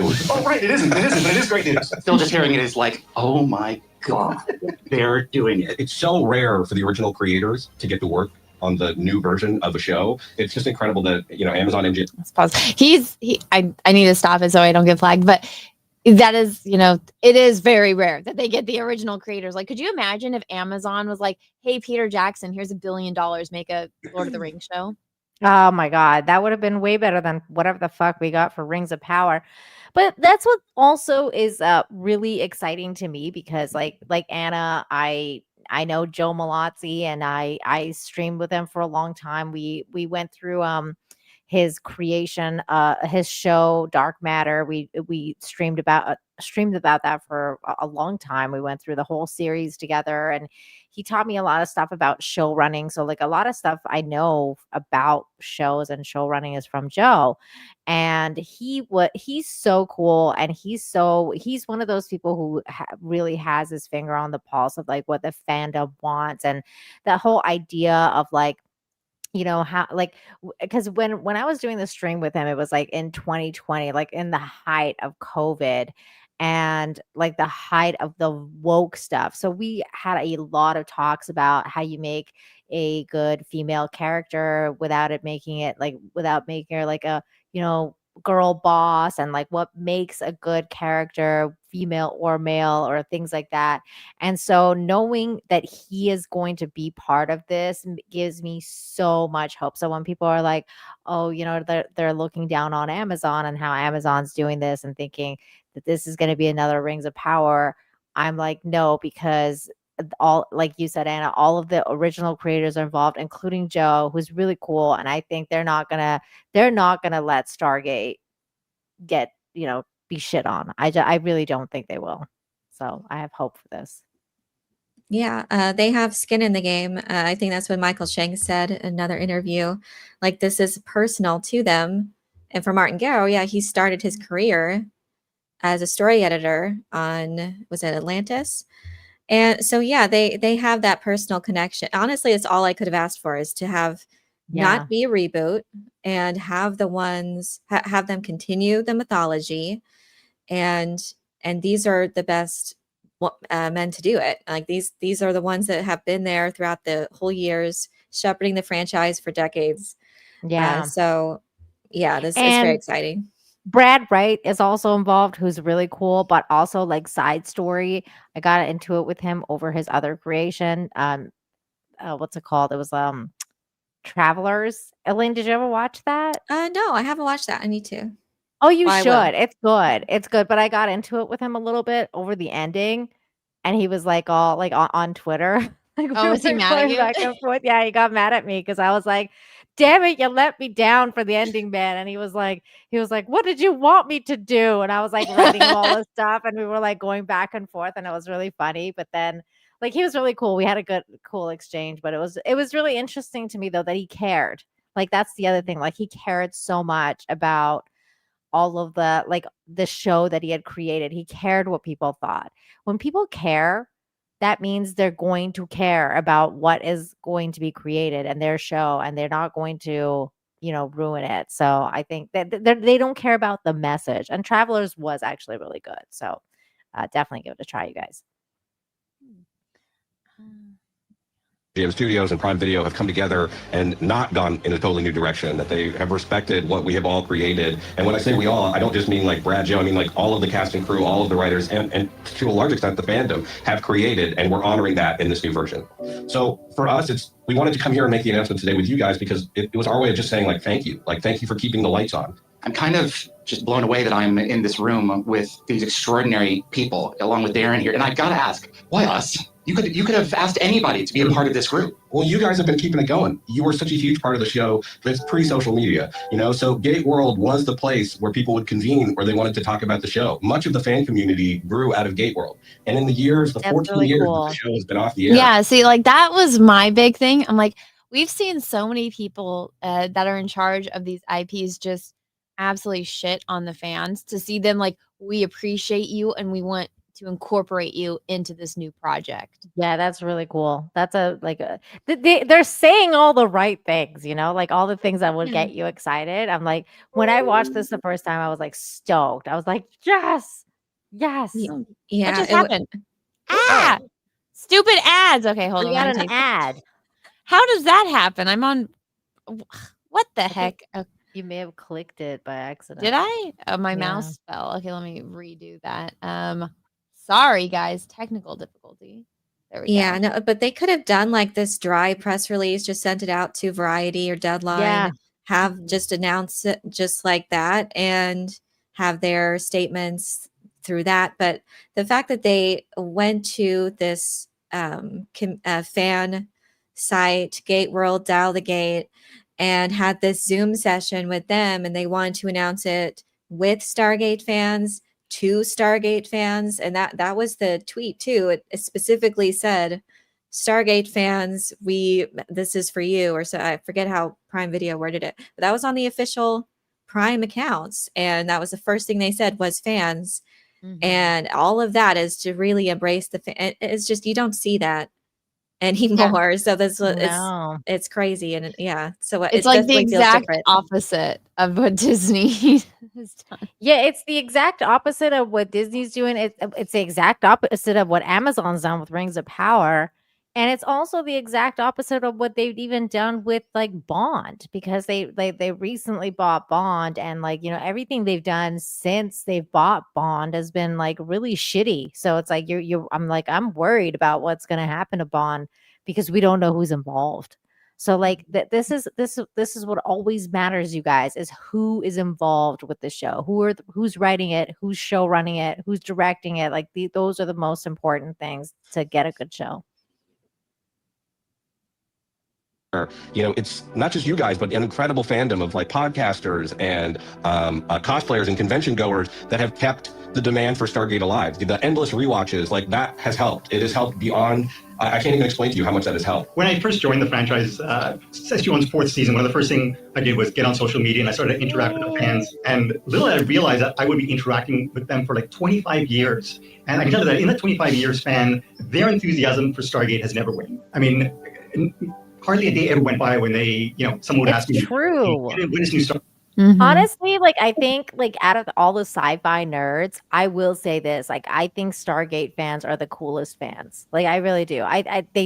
They're interestingly enough, they don't really gatekeep. Like they're like really cool people. They're like they're very welcoming. They just love Stargate. They don't really argue with people about stuff. They're very chill. They don't make people feel weird or alienated or whatever. Like there's definitely weirdos in Star Wars and Star Trek. So, and I love both those fandoms, but there's definitely a lot of weirdos out there. Not so much for Stargate. They've just always been like very cool people. So I'm happy for them. Definitely Maybe one of the because most loyal and dedicated. I feel like maybe it's Very. not as mainstream as the other ones. That's true too. Yeah. Yeah. I agree.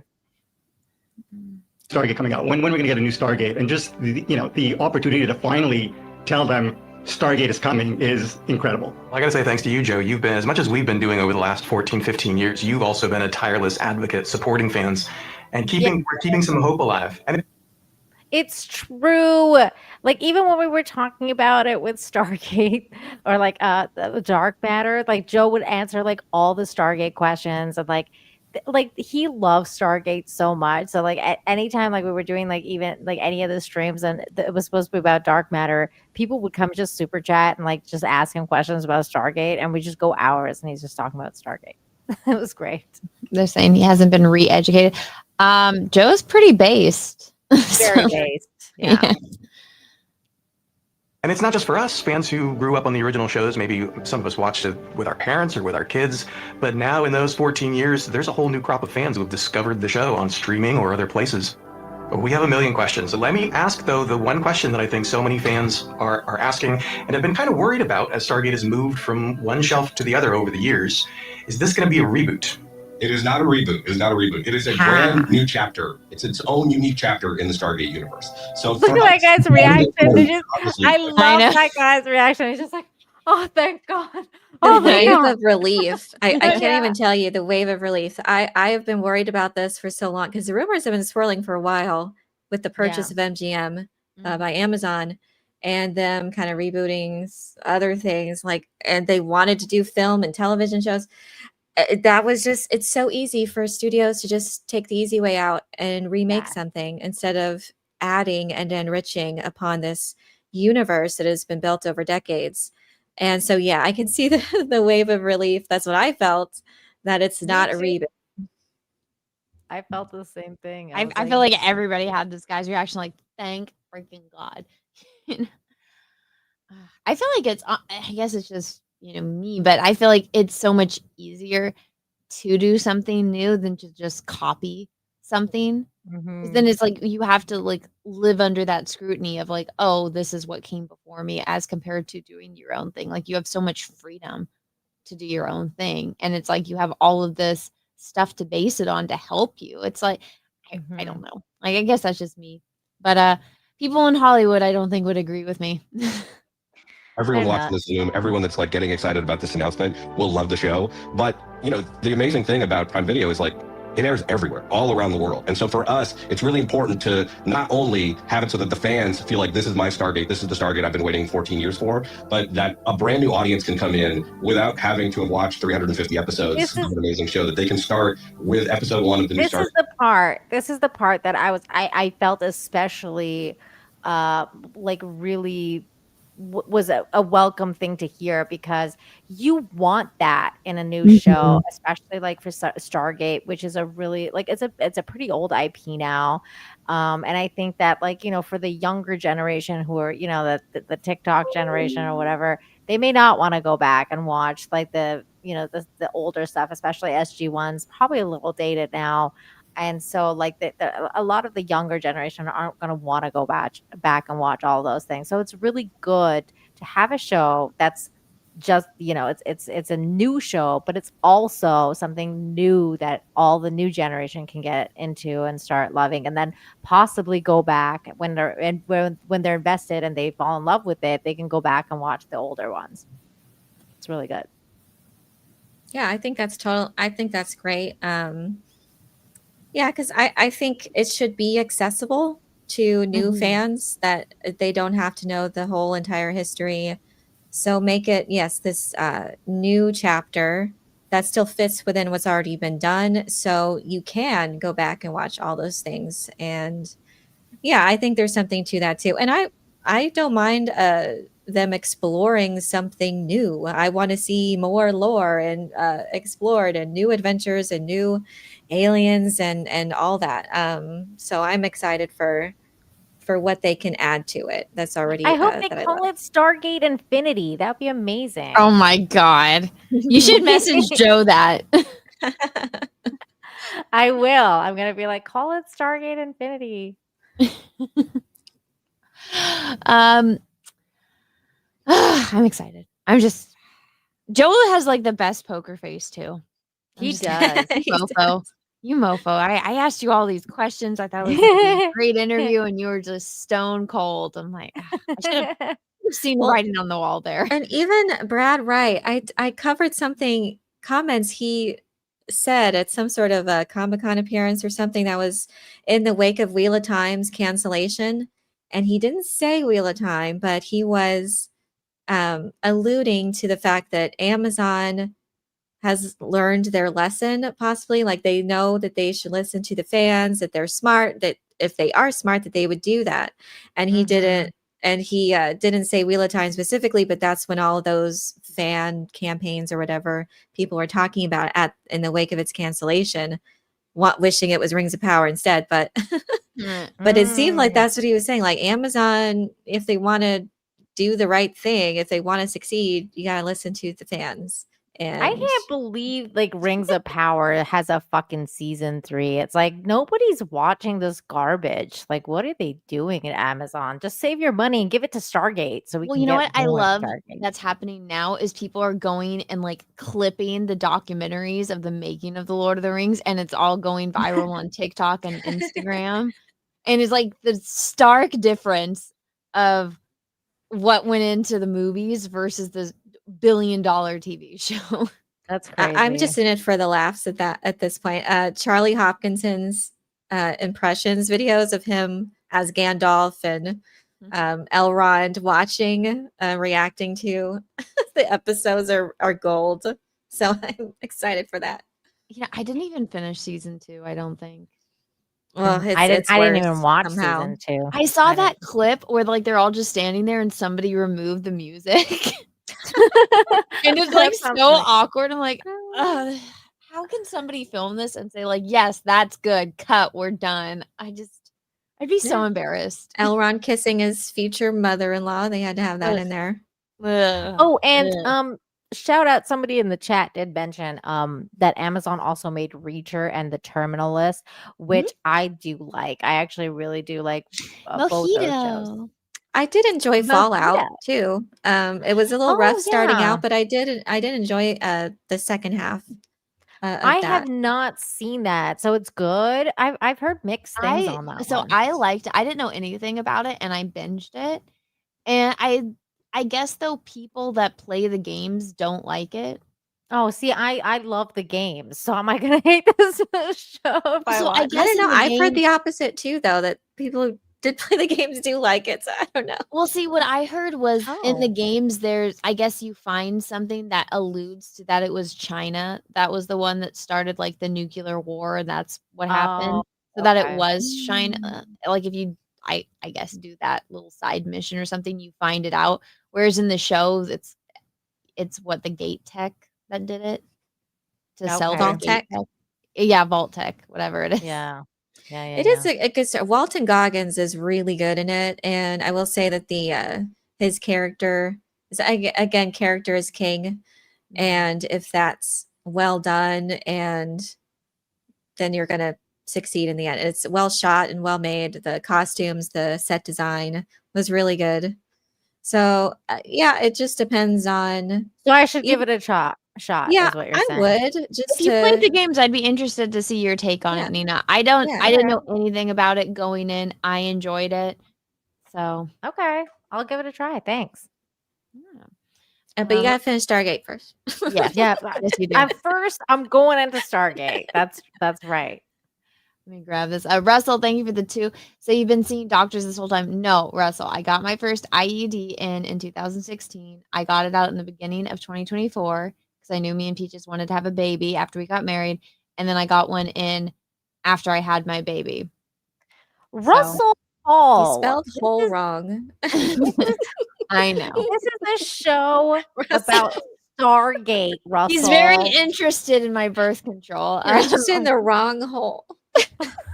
Russell, thank you for the 5. They did say, "Hey, Peter Jackson, here's $1 billion. Make a Hobbit movie," and we know how that turned out. Well, he wasn't given creative freedom. He wasn't initially supposed to do it. Yeah. Was it supposed to be Guillermo del Toro? Wasn't he being looked at? I don't remember. When I heard about it, it was him, but I wasn't, keeping track of all this stuff when it was coming out. So I'd have to go back and look at all that. I think it was studio interference on that one, and I think they wanted it to be 3 movies. I can't remember. I don't think he was supposed to initially do it. Oh. Well, I think it was Guillermo. Anna, we need to do another stream later at some point and talk about Frankenstein because I loved it too. I love that movie. I didn't want to watch it. I hate Oscar Isaac, and I watched it. I gave in. I was like, "This is so." Elaine, good. did you watch it? No, not yet. Oh my god, it's so good, Elaine. Go You gotta watch it. It's so good. Matthew, thank you for the 49. You missed some ladies. Trisha Helfler was 6 on BSG, Battlestar Galactica. Yeah. And Jewel, I don't know how to say her last name, was Dr. Keller on Atlantis. Jewel State. State, that's how you pronounce it? Okay. Also, Jolene and Vanessa guest stars on SG1. Oh, yeah, you're right. She was. Cool. That's to Paul. Yeah, she was in SG1. I don't remember. Who was she in SG1? I vaguely remember her. Let's see. It was a couple episodes. She was like a Jaffa priestess. Yes. Okay, I remember. I don't need to look this up. Ooh, pull her She up. had Let's see. She was the love interest of Teal'c, I think. Yeah, she had like a blonde wig on. Yeah, and she What looks did different. you guys do? You guys like Teal'c? Yeah, of course. Indeed. I couldn't decide if I liked him or not, and then I did like him. I don't think he's the best dad. Spicy. Is that her? Yeah, this is her. So this is her. It's like a tribe of like warrior Jaffa women, and they're saving the children. I mean that specific photo where she's holding her boobs. Yes, that her? that's her. She was a supermodel, Nina. Wow. To Paul, Actually, I'm probably gonna get flagged for that. So let me scroll. No, you're not. She's covering her nips. But the YouTube AI bots are not fun. But that's true. Oh my god, I forgot about that. Oh, that's so crazy. It is her. That's so cool. Mm-hmm. Yeah, she looks so different.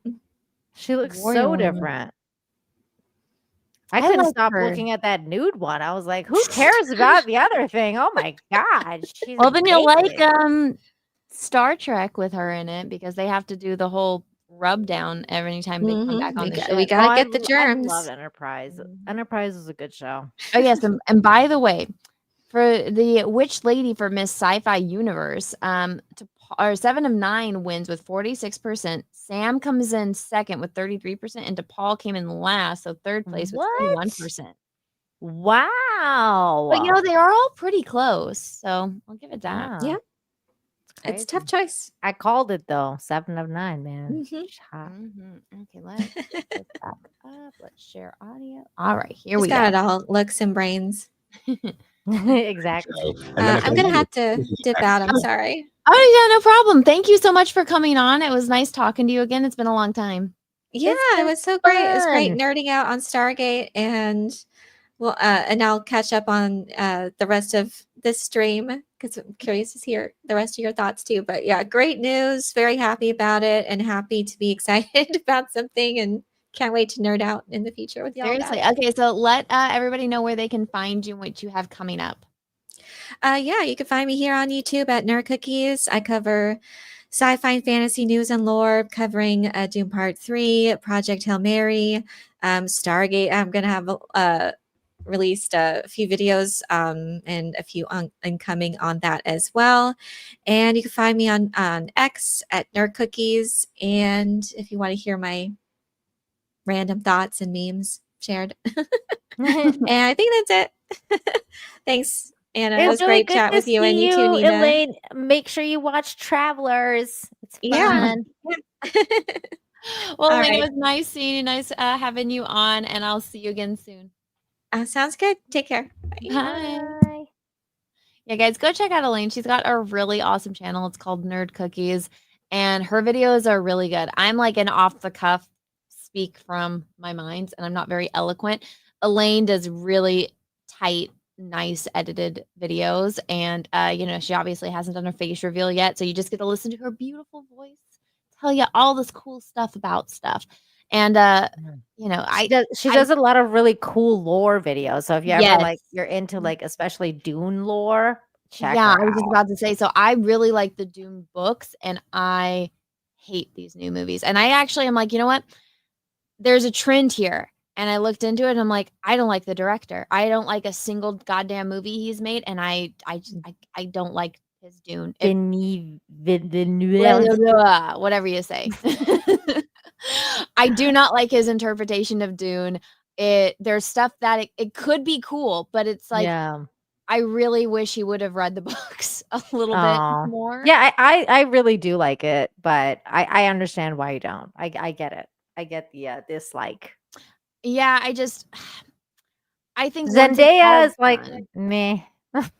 Well, they completely gloss over everything with Dr. Yue, like him betraying. Yeah, the betrayal part was it's huge, and it Yeah. makes you feel, because it's like you like him and you understand why he's doing it, so it's heartbreaking when he does it, and it's breaking his heart, and then the tragedy of like, oh, he did it all for nothing because his wife was already dead and they were just going to kill him anyway. It's like, so it gets you in the feels. They didn't do that part. No, they didn't. It was very anticlimactic. So I wish somebody else would have done it. I can't chat. I'm blanking on the name. There was this one guy, and if you ever see the fan art, or not the fan art, the concept art for his version of Dune, it would have been so epic. And it's like the Dune movie that never got made that we should have got. Actually, you know what? Now that AI is around, maybe we can put it to good use and somebody can make that with all this Maybe. concept art. Guys, you know what I'm talking about? I saw you guys in the chat. You guys are always up on it better than I am. My brain is slowly turning off. But also, oh my gosh, we have a celebrity in the chat. If I can scroll back far enough and grab it. What's up? What's up, Dial the Gate? We need to get you on Dial the Gate. Yeah, of course. Reach out. I follow you guys on Twitter. For those that don't know, this is the gentleman in this video. This is him. He is. Well, what's up? I was just talking about your reaction was so funny when you when you were like, oh my God, it's not a new one. Thank God. Or it's not a reboot. No, H.R. Giger designed Alien. No, it's I'm trying to think of the director's name. It was, you know what?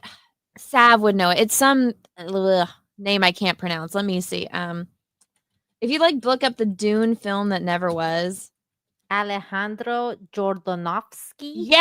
Yes. Oh my God, Jordanovsky. Okay, Nina, I'm gonna show you this, and you're gonna be like, Film said it on the chat. You're gonna want to watch this.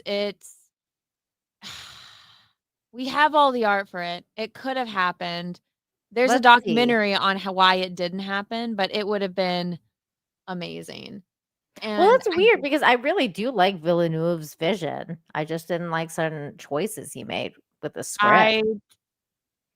I went through and I'm like, I don't like his decisions. I don't like his story. Look at that. That's crazy. If you just go and look at all of the art he had made for it was H.R. Giger. Okay, so he did the art for it. I should have seen that. Actually, let's see. Is there more human anatomy in this? I need to look at the sketches. They could definitely do AI with this, because there's so many images. I could just create them. Held on to the secret for almost 2 weeks, and it was the hardest thing ever. Mofo.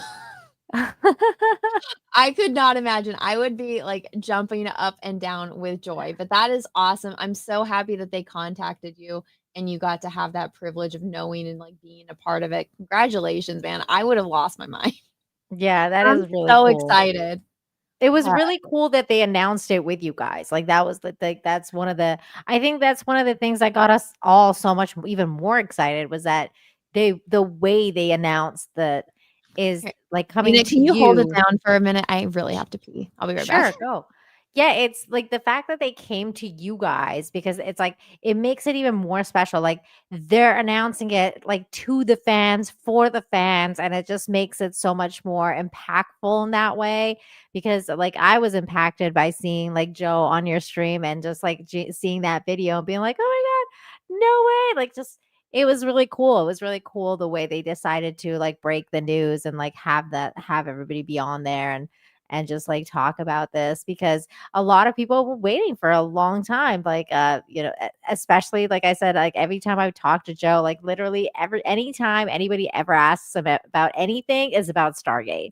And it's just really exciting to see it. And I love that. So in the chat, I see you guys.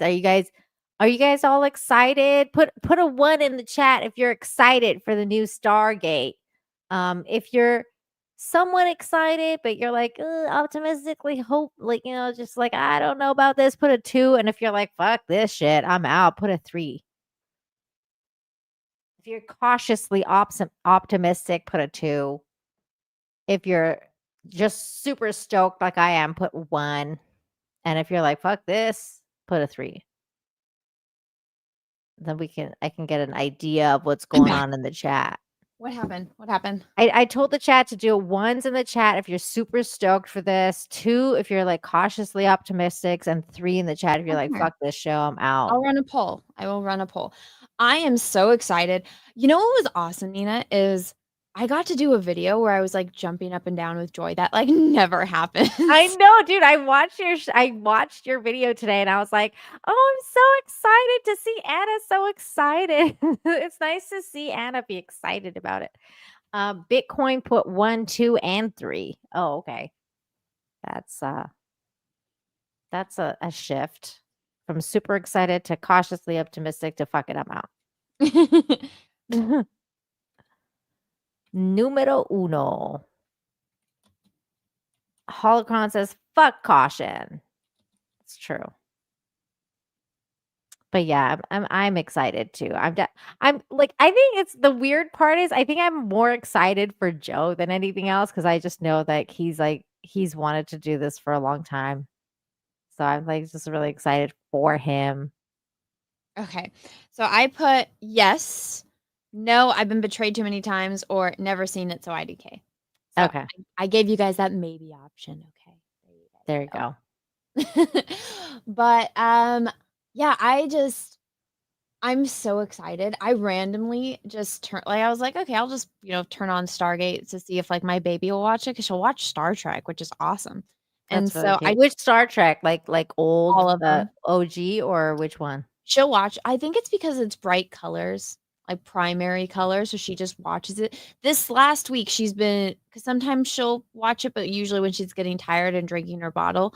And it was only like really Bluey or Star Trek that she would like stare at it. But now she's like watching it. So I'm like, it's crazy how like just in like a couple days they grow and they like level up. It's she's just leveling up. It goes by really, really fast, and then it slows down, and it goes by really fast again. She's gonna be 1 next week. I'm not prepared for it. I cannot believe my baby is. Do you have like do you have a birthday party planned and everything?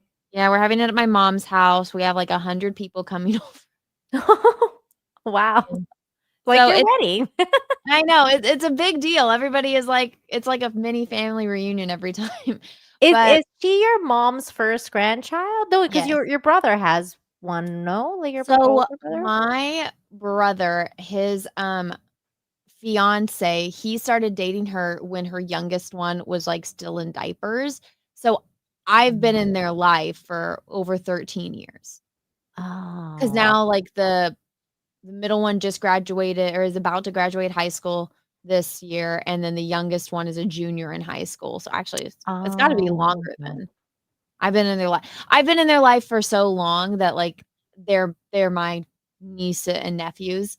Mm-hmm. So but yeah, like, my mom's first biological grandchild. Oh, right. That's what I was saying. Okay, so they're not biological. That's why this one's a big deal. Because it's like, oh, this is our baby. Yeah, so it's my mom and Cute. my brother sent me this photo. I'll show you guys. So if you guys kind of want to see what I look like as a baby, and it basically my daughter is my clone now. She was my She husband's is. clone.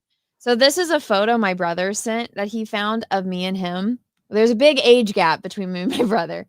So that's me and my brother. Aww. And basically, if you guys want to know what my daughter looks Yeah. like, just that, but with straight hair. It's true. Yeah, Baby, she's like baby Anna looks just like baby Anna. The cutest thing is that she does the little tongue thing, and it's literally like Anna. She'll be well, so like, it's funny. Because we have the dog. So whenever we say give kiss, the dog's like lick. So now when we say give kiss, she's like, that's so cute. But yeah, so this is me and my brother in I don't want to say what year it is, but long time ago. Aww. And he sent that and he's like, "Oh my gosh, you guys look so much alike." But when she came out, she was like a copy and paste of my husband. So That's really cute. I But she- always saw the Anna in her more than the Peaches. I was like, that's you. That's baby Anna. she is like she's gonna be a handful when she becomes a toddler, but she's gonna be so much fun. She's crazy, but she's a happy, Oh my happy baby. god. She's such a happy baby because every time you send me pictures, like she's like so like laughy and smiley. And I love that. Because there's like lame babies that don't laugh. Like they're Oh, like she all laughs like a lot.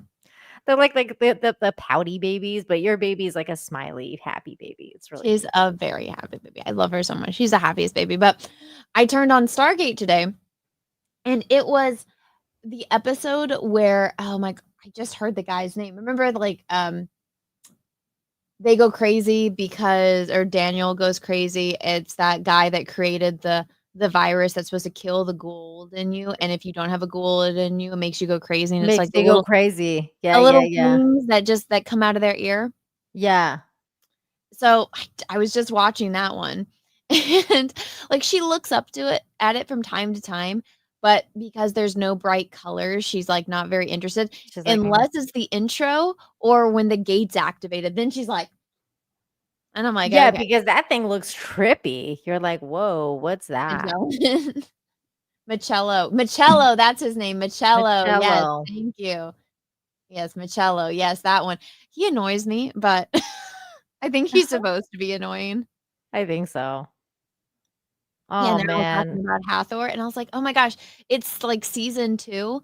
Because I just turned on a random one. I was like, "Whatever it's on," and on the main TV, it's my husband's Amazon profile, not mine. So it was ever which one he left off on. So I was like, "Okay, I don't care. I'll just watch a random episode."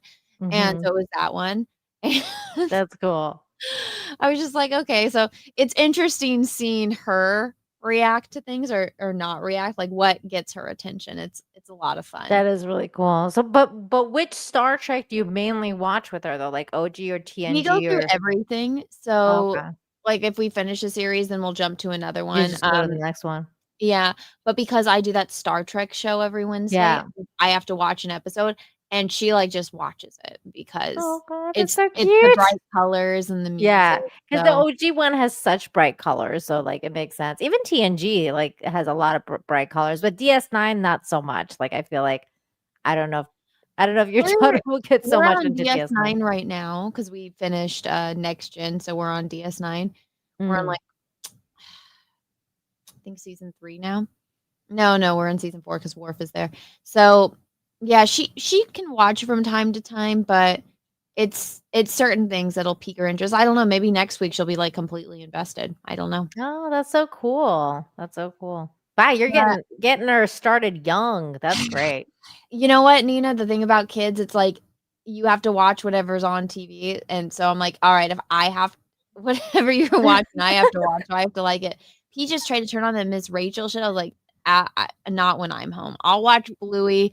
I'll watch the Disney princesses, but he's like, but she needs to watch this because it's teaching her the alphabet. I'm like, I'll sing her ABCs. I don't want to watch this. That's so funny. John Wayne 1985, thank you for the 10. I highly recommend getting the Blu-rays over watching Prime Video. SG1 on Prime is lower quality, made for TV. Edit SG1 originally aired on Showtime with a larger runtime. Great stream ladies. Oh, well, thank you. So here's the thing about me. I am constantly moving from in my house to in my shed to on my phone. So I watch everything on Prime or on some kind of streaming because I can just pick up where I left off wherever I'm at. And Mm.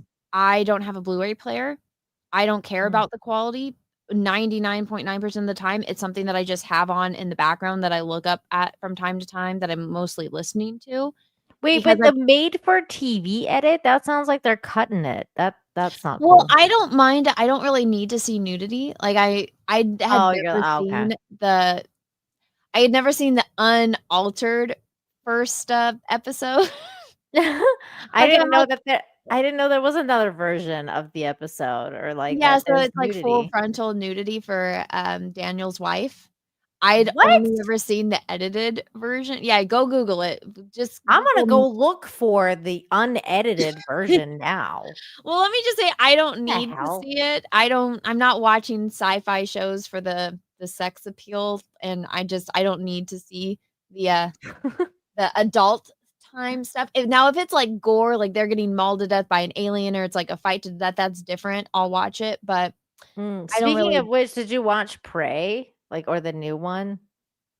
Badlands. No, I haven't. Yeah, the Badlands. Okay, I haven't either. I heard because I heard there's like gore, but like all the blood is blue, so they can get away with it with the PG-13. Oh. So, but I heard there's like a lot of violence. It's just like the blood's Oh, blue. it's a Predator movie, I would hope so.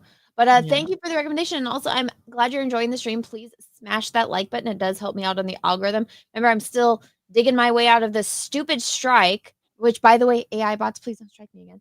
I'd appreciate Man, at yes, least at least what happened to Camelot didn't happen to you. That shit's a nightmare. I don't even wanna get into it, I don't wanna jinx I don't wanna give people ideas. I know it's crazy. Steve Giblin, thank you for the 2. I sent you some Labubu info for your, TSG Instagram. Okay, thank you. Yeah, my stepdaughter wants a Labubu? Labubu. Oh. So I I have to hate those go and things. hunt down a goddamn Labubu during Christmas time. It's gonna be great. Those things are like so I know. ugly. I don't get I it. know, but she's a freshman in high I school. know. I That's get it what for her, but I don't get it at all in general because I'm like I these might things are just go freaking to, like ugly. there's this place here called Frankensons, and they have, like, any kind of, Mhm. like, nerd merch, and I've been needing to go there to find stuff anyway, so I'll go check it out. Mad Cabal, thank you for the 5. It sounds like your daughter will become that Star Trek girl. We'll That'd be so see. cute. She's gonna if she'll sit down long enough to watch something, she's gonna be my, like, little adventure girl. If anyone could be Indiana Jones, it's this child. Have you shown her Star Wars yet, or is that too old? Well, when she was in the potato phase of being a baby, she just laid Mhm. there and, like, I had it on. Like, I turned it on just to see if she'd react. She's listened to the music. She likes the music. Oh, that's so cute. Yeah, my baby. Russell, thank you for the 2. Matt, it was probably a merkin. All right, Russell. Well, you are more invested than I am. Why don't you go do the research and find out? John Wayne, thank you for the 5. It's more to do with the fact that the edited version is poorly edited with very noticeable jump cuts, and you do miss out on a lot of scenes. Okay, I didn't know that. If there is any way I could purchase the digital unedited or better edited copy, I will give it a I'm just go. gonna sail the high seas, man. I will give them my money. Yeah, I'll give them my money too. Actually, that's Well, that's good. unless they do it the way that Star Trek does it, where they have the original, because those for the original series they updated the graphics, and so there's a whole channel where it just shows here's the original right next to the edited version. I would check that out. But thank you for letting me know. I guess I will. I want them to do that with DS9, man. Like we need a high def DS9. I love DS9.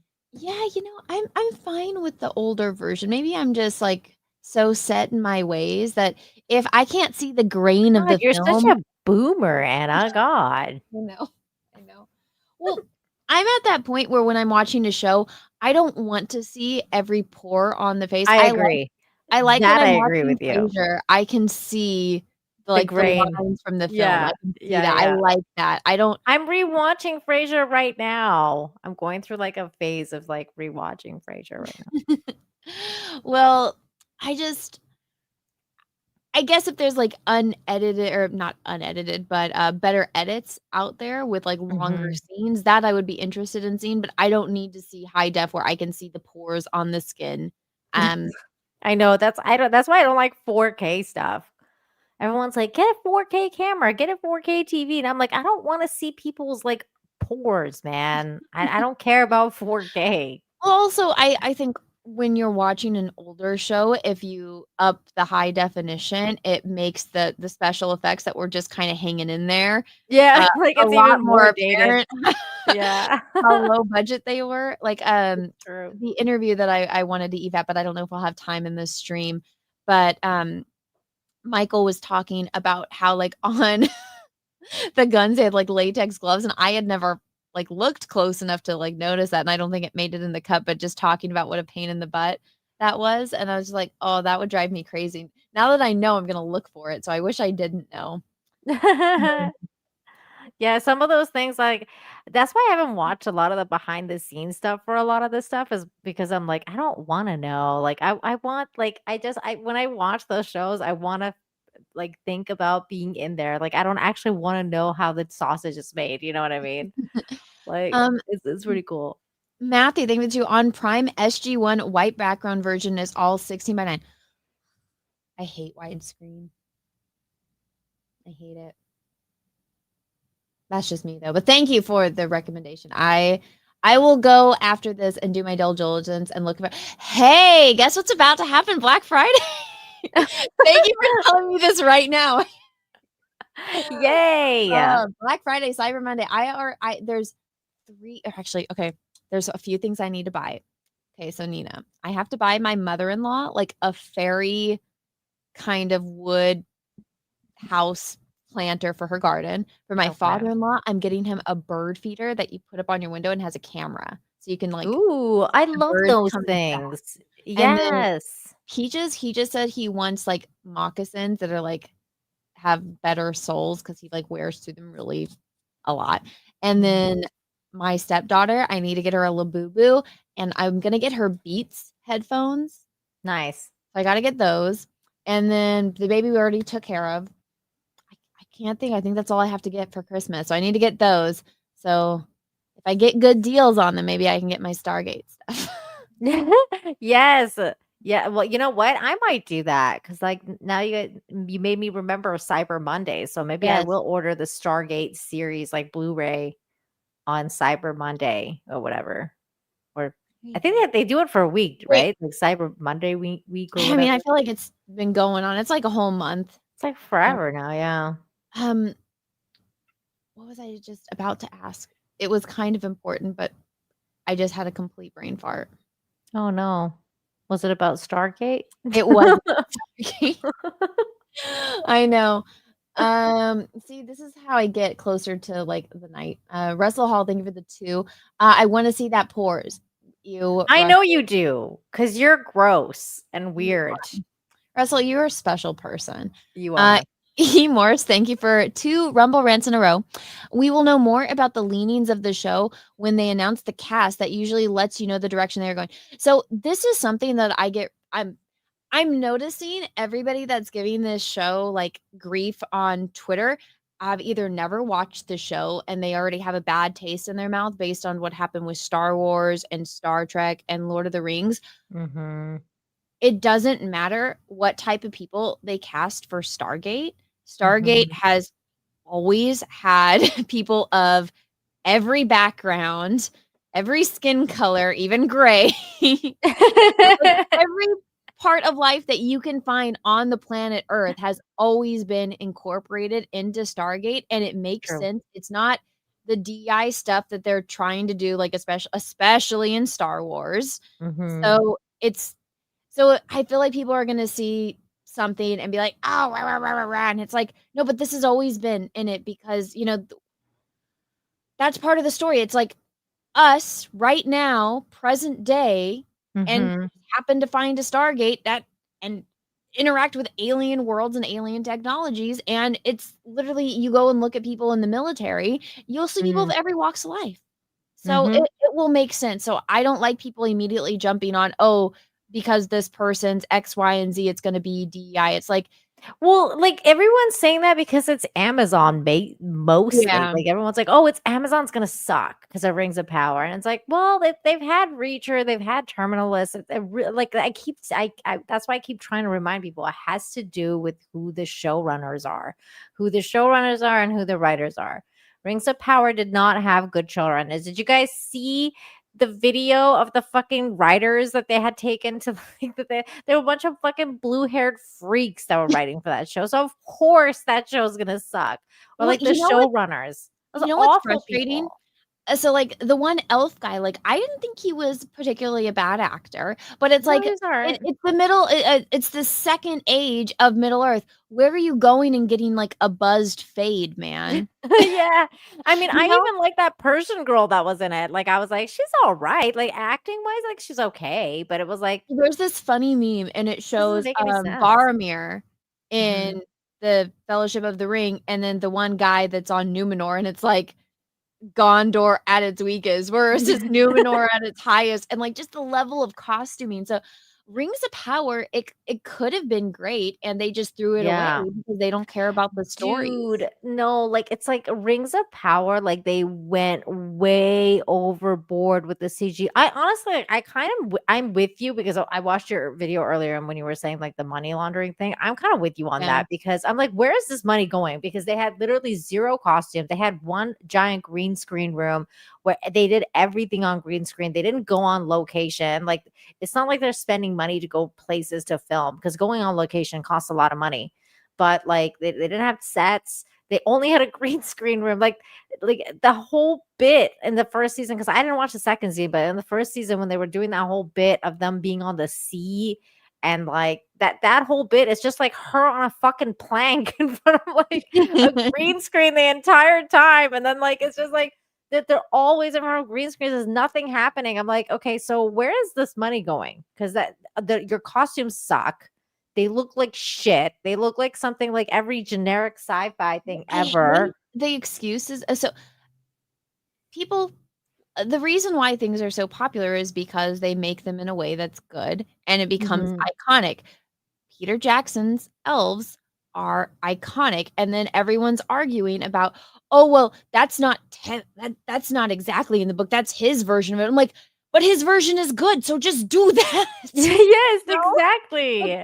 Like, everyone is okay with you doing that. Like, give the guys beautiful, long, luxurious wigs. I mean, Orlando Bloom wasn't the longest hair, but like just even watching The Hobbit, it drove me crazy, the storytelling. And I know it wasn't all Peter Jackson's fault, but it's like it looked beautiful. They all looked like they fit in the universe. It did look like it fit with the original Lord of the Rings.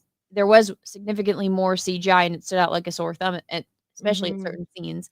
But I mean, but it's so crazy though, because like the weird part like is like what you were just saying about the costume, right? Like the amount of detail it went to Lord of the Rings. Like that, one of the things that got me excited about the new The Legend of Zelda movie is because I don't know if you saw, but people have gone and zoomed into the costumes and there's like literally like really intricate details on the costumes. And I'm like, that's what makes a good movie, when people care about the little things, when you see the little Triforces like in his costume and shit. And I'm like, that's what makes it exciting. Whereas in with the Rings of Power, they had none of that. It was like, here's some rags, like rags for you, rags for you. And I'm just like, what the fuck are these people wearing? Like they all look like shit. And they all look like the same. Like, did you see that one thing of the crowd when they were like in? Oh my god, where they were in.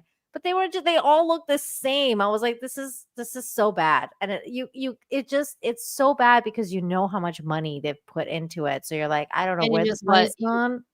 I really do think that it's money laundering. If you guys never watched the play or the movie, they've done many different versions of it with the producers. It's about two producers that their goal is to make the worst musical possible. The producers, yeah. they can launder all the money, because if it Yep. plays a hit, then they'll have to account for all this money.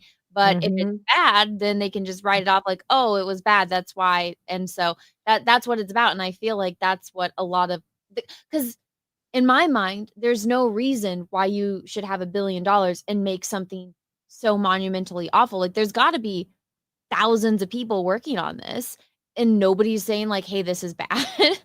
Hey, maybe we should do this. So I think it has to do Exactly. with money laundering in some way. I believe you. I'm on that train. I'm on that train too, because I'm like, there's no way. Like, there's no way you suck this bad, like, and with that much money. But That's with just crazy. with Stargate, like, I like that it was so, like, it's like the real world. Like, Sam doesn't have, crazy outfits. She's got, like, they're all in their uniforms. Very Even Daniel, military. even Daniel, who's not in the military, it's like, Yeah. you can tell that's his favorite t-shirt. Like, Sam, it's like, I'm like, yeah, I could picture myself wearing that and like going, to work, but she still looks feminine and she's still a great character. Same thing with Jack. Jack's got his favorite like Google glasses, and it's like nobody would wear those, but he's MacGyver, so he can get away with it. He could, yeah. And then you had like the cool aliens too, and like all the cool aliens have like really cool clothes, or like, all the like there was effort put into it. There was love put into it. And that's the things that like really you can tell like when there's love and effort put into something. So I think I hope that it's going to be like that for the new Stargate show. I think it's just based on this interview, which here, maybe we should finish recapping. Yeah, let's finish it. Here, let me get it pulled up. Let me grab these 2 super chats really quickly. Mark's art, thank you for the 10. Good evening, Anna and Nina. Just wanted to wish you both a very happy Thanksgiving. I hope the new Stargate show is good, but I'm taking the wait and see approach. Well, we will let you know, because we will be watching it the second it airs. I will be watching, yes. And happy Thanksgiving to you guys. Definitely happy Thanksgiving. You're not American. I'm not, but I will be celebrating Thanksgiving because I didn't celebrate the Canadian one. So I'm going to be celebrating the American one. And we do Friendsgiving here because I've introduced Thanksgiving to all my Mexican friends. So we do it annually now. Every year we do our annual Friendsgiving. So I'll be doing that on Thursday, which I'm excited about. It's going to be fun. Well, I hope you guys have a great time. Matthew, thank you for the 5. Showtime originally showed SG1 in 16:9 with 5.1 surround sound. Seasons 1 through 3 was shot on 16mm. They switched to 35mm for 4 to 7, and then went digital HD for 8 to 10. See, I don't know any of this. I'm like, turn it on and watch. I haven't dug deep into all of this because, again, I grew up on a ranch. We didn't have cable. I didn't have internet till 2010. And I had to watch everything on either reruns or like, remember TiVo kind of thing? Yeah, I remember that. Dial the Gate was saying in the chat earlier that like the Blu-ray version wasn't like, it was just upscaled or whatever. Okay. Well, if anyone can let me know which version it is that has the better edits of it, let me know. And I will I'm sure Dial the Gate's gonna know. Okay. Anna never had non-HD. I didn't. I remember when. Oh, he said it's not a true remaster. That's what he says. Okay. Remember when the war was going on between HD TV and Blu-ray? Yeah. I remember that. But yeah. I don't have a Blu-ray player. I have an Xbox and a PlayStation, which I've been told can play PlayStation does play Blu-ray. Okay, so I can do that. I have never bought a Blu-ray. I think people have sent me Blu-rays and I have not watched them. But I think even Xbox plays it, but I know for sure PlayStation plays it. Okay. Yeah. Well, when it came to Stargate, I never really looked into much outside of it because I'm watching it. And so it's not where I've dug deep into the making of things. I'm also not a filmmaker, nor have I ever been interested in making it. So I'm not like a specs type of person. So he says the Blu-ray is still the best quality version. So I'll definitely get the Blu-ray version. Okay. I guess I will have to. I will give in. We will see what the Sold. Cyber Monday Yeah. Black Friday deals. On Super 16, not 35 millimeter. So the best to restore from. Gotcha. See, Tom knows about that kind of shit. I don't know about any of that stuff. See, when it comes I to don't this know. kind of stuff, I'm like, just tell me which version to buy, and I will buy that one. And I Yeah, will me too. I'm the and I same will way. I'm report like, back. I don't know. Just tell me which one to get. Is it like the difference between flats and stilettos? Is that what I'm? Yes, I Okay. think I think so. Matthew, thank you for that too. SG1 hottie Alexa Dog. Is that his only name? No. Oh, that's what Michael Shank's wife. She was the doctor. I totally butchered her last name. I did know that. I knew that was his wife. I didn't know that. That's cool. Did you get there? No, I don't think so. She's the doctor that replaces Janet. Oh, okay. The younger one, and her dad is like the general that replaces Hammond. I think I got to like season 5. Maybe it was like season 6. What? That's yeah. So you haven't even finished SG1, Nina. No, man. I had life stuff happen to me, and I fell out, and then I was like, I'm gonna go back. I want to go back, and then I never went back. So one of those things. You know what? My Christmas present that you're gonna give to me is you're gonna binge watch it and report back to me. So we can deal. nerd out about it. I will do thank that. you for this. We're gonna finish EFAPing this because that was the goal of this stream, and I was We'll gonna do it. EFAP some of the Michael Shank interview, but we are not gonna have time for that today. So let's get back into it. And again, props to Joe for the poker face. Yeah. When are you coming back? Because I can come back for another stream, and then we can do the other interview. So here's if the thing. the other one. This weekend is Thanksgiving. We're gonna stay. It depends. My stepdaughter is supposed to be with us, but she wants to go to a party, and our friends that are going to be at Peaches' parents' house are going back to the town where my stepdaughter lives. So if they can take her back, then we might just come back early anyway. Okay. So we miss the Thanksgiving traffic, but then we have to go up this next weekend too, because it's my daughter's first birthday, and we're celebrating that up north because it's easier on all of our family since everybody's up there. So, and I don't know what day Peaches wants to leave to go back up north. So I will keep you posted. We can. Yeah. On Give me a Tuesday shout whenever. Well, yeah, whenever you want to. I can come by because you know me. I do my show on Wednesdays, but like. Do you want to just do it next Tuesday? Yeah, we could do it next Tuesday. Okay, cool. I don't think I have anything going on, so we can just do it next Tuesday. Yeah, let's do it. Cool. Okay, let's finish this.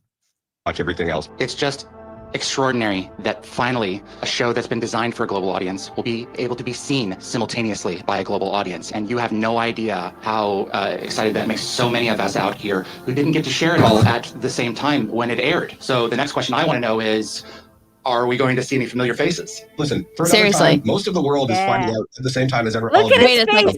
Yeah, I was gonna say, let's go back to Joe's face. Wait, go back to Joe's face because that's I a think I went yes. too far. That's a Joe yes had the face. biggest smile. Look at Okay, so guys, for those that don't know, we know Joe. We both had him on our shows. He knows him a lot better than I do, but poker face, and then he just smiled when it aired. Let's see. So the next question is finding out. There we go. Pause it.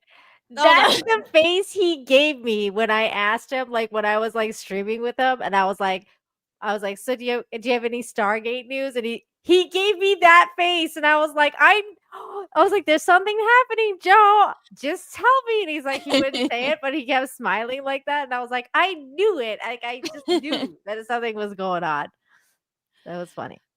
This is the first facial expression he's given this entire time, and it was to that question. That's the face. It's so good.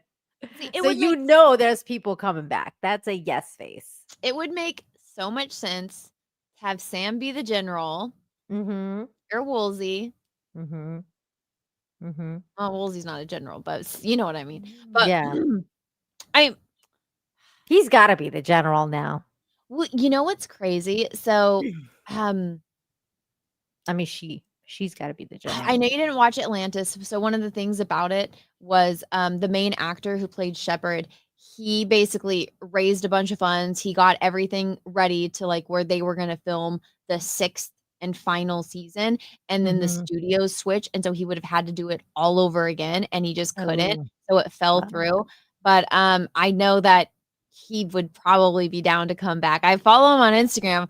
He's just doing like podcasts and like stuff with his dog all the time. So I'm like, I'm sure he would come back, get Shepard back, because I love Shepard. Dial the Gate says, I have a short list of people I do expect back. Ooh. Well, I hope it's a longer list than a shorter one for the reality of it. I hope. Well, yeah, look at Joe's face. Look at his face. At the same time as all of these fans. So just give us a beat, but more to come. Another thing that I'm really excited about with this new show is that we're going to be able to do things that we could not do in 1997 and even beyond that. That's super we're going to be able to do. You made him mad. Did I? You said you made him mad. Oh, I did. Yeah. Brad, right. I did. I made him mad because I was like, I didn't like your ending. He was like, what do you want me to do? Insider scoop, get him on, Anna. I would reach out to Joe. I think I would be a little nervous and like fangirl too much because I mean he's really handsome, and so that was the one guy in Stargate that I was like, okay, he's really pretty. But yeah, no, I don't know. Which one? He played Shepard in Stargate Atlantis. Oh, let me look him up. He's like the main character. He's also an awesome character. But guys, here's my thing. The reason why I call all of the like actors and everything, I refer to them by their character's name because I don't know them as humans. I only know them as the characters. And so, as you guys all know from my notoriously embarrassing William Shatner story, I don't do very well with celebrities. I am like the worst person. I like get all weird because I understand that it's like seeing Mickey Mouse, right? Like I see them and I see Mickey Mouse, but I understand that there is a human inside Mickey Mouse, but I'm not seeing the human. I am seeing Mickey Mouse. Right. So I don't do good with certain celebrities. That's funny. I can't imagine if you ever met like Henry Cavill, you'd be like a fucking mess. I think I would just die. I think I would just like melt. So I don't know. I feel like so meeting Gina Carano, that one was a little like I was just like this. I think I was more afraid for my life because I'm like, oh my God, I've been posting about this woman's ex-boyfriend for years. Please don't murder me. Wait, who's her ex-boyfriend? Henry Cavill. Oh. So with Gina Carano, and Gina was such like a nice human being that it was really, really easy. But there's some she's down to earth. Yeah, there's some people like William Shatner. I just got really, really nervous and I embarrassed myself beyond belief. But then there's others. Maybe it's the more that I care about the thing. I think that is what it is. I think that the more you care about it or the more you like somebody, you're like, oh my it God. makes me uncomfortable. Or I don't know. I get weird. I'm like, you fangirl. I'm a kid seeing Mickey Mouse, okay? So I am a little weird when it comes to celebrities. So I would probably see these people because I don't want to reach out to Joe because I would die. Like not this Joe Flanagan, who the other, which is why I refer to them by their names because I don't know them as humans, especially if I really like the characters. I have learned the hard way to not follow them on social media too much. Yeah, because that's definitely a thing. You don't want to you don't want to follow people like that because then you'll get to know them and their like liberal side and you'll be like, oh fuck. Well, I mean, I live in California. There's a lot of liberal people here, but no, it's like interacting with Mark Hamill, who was like Luke Skywalker was my hero for the longest time. Yes, so is William Shatner, guys. But like Luke Skywalker, seeing Star Wars changed my life, and then interacting with him on Twitter, and he's just like the biggest asshole I've ever met, and I'm like, okay, that guy's the worst. Yeah, he's Did suck. He kind of ruined Star Wars for me. Well, that's why I've kind of learned. I'm like, okay, I should just if I really like this person, I should probably avoid Yeah. them online. I'm Is what the I've same learned. way too. I just avoid like people I really like or stuff I really like. I'm like, I'm not gonna follow you because I don't want to find out something about you I hate. Even meeting Q, like I just he asked me a question and I got too awkward and I nerded out and then he told me I needed to get a life, which is such a cute thing to say, but I was like, oh my god. Are you serious? That's I such a it's mean a thing whole to nerd say. shit. What? What a dick. What the fuck? You know what, Nina? It was so in character for him, but I wasn't prepared for it.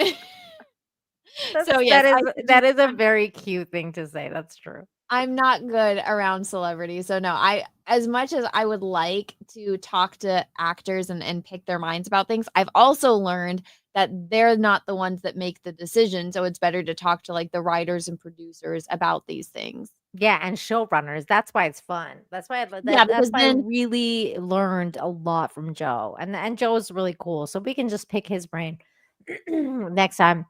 I'm sure we he'll can try even to come reach out on. to Brad, but somebody made him mad.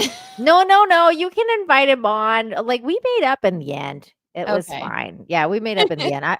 And then Joe was like laughing about it because I told him the story and then he was laughing about it. So, but like we can probably get Joe to once it gets going, we can do probably like some cool streams where he will invite the cast on if you want him to. It'll be I cool. will be so awkward. I can't do it. Unless everybody wants to see me be awkward around. I know. Like I remember because when we were streaming with what's the guy's name? Oh my god. You mean Flash? Yes, Flash Gordon. Buddy, Don't forget the Star Wars girl. Come on. Yeah. Nina, did I tell you I saw him at this last Comic-Con and he stepped on my shoe and he was lecturing me about how we're not allowed to wear flip-flops at Comic-Con? No, you didn't tell me that. Yeah, well, it was like a passing by. He was trying to leave the con and he stepped on my shoe and I was like, and he's like, you're not supposed to wear those. And I was like, don't you remember me? And he's like, I don't know. And I was like, you were on my channel. Like we promoted your comic book. I'm that Star Wars girl. And he was like, oh yeah, you're not supposed to wear flip-flops at Comic-Cons. Oh my god, that's hilarious. Yeah, he did not remember, but he's a very nice guy. But yes, I get very awkward around celebrities. Yeah, I'm not you were good like at it. so shy. I was like, "Where's Anna? Who is this girl that I?" Well, it's because I'm talking. It's Mickey Mouse. I don't want to meet the person inside Mickey Mouse. It's Mickey Mouse. I know it was really cute though because you get really cute and like you get all shy.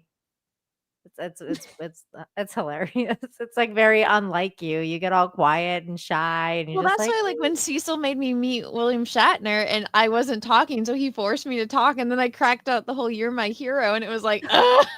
Oh my god. The most embarrassing moment of my life. Oh, that's really cute. I'm sure he loved it. Like William Shatner is one of those dudes that's He like audibly groaned, Nina. Really? Like, wait, Yes. groaned in a good way or in a bad way? Have you never heard this story?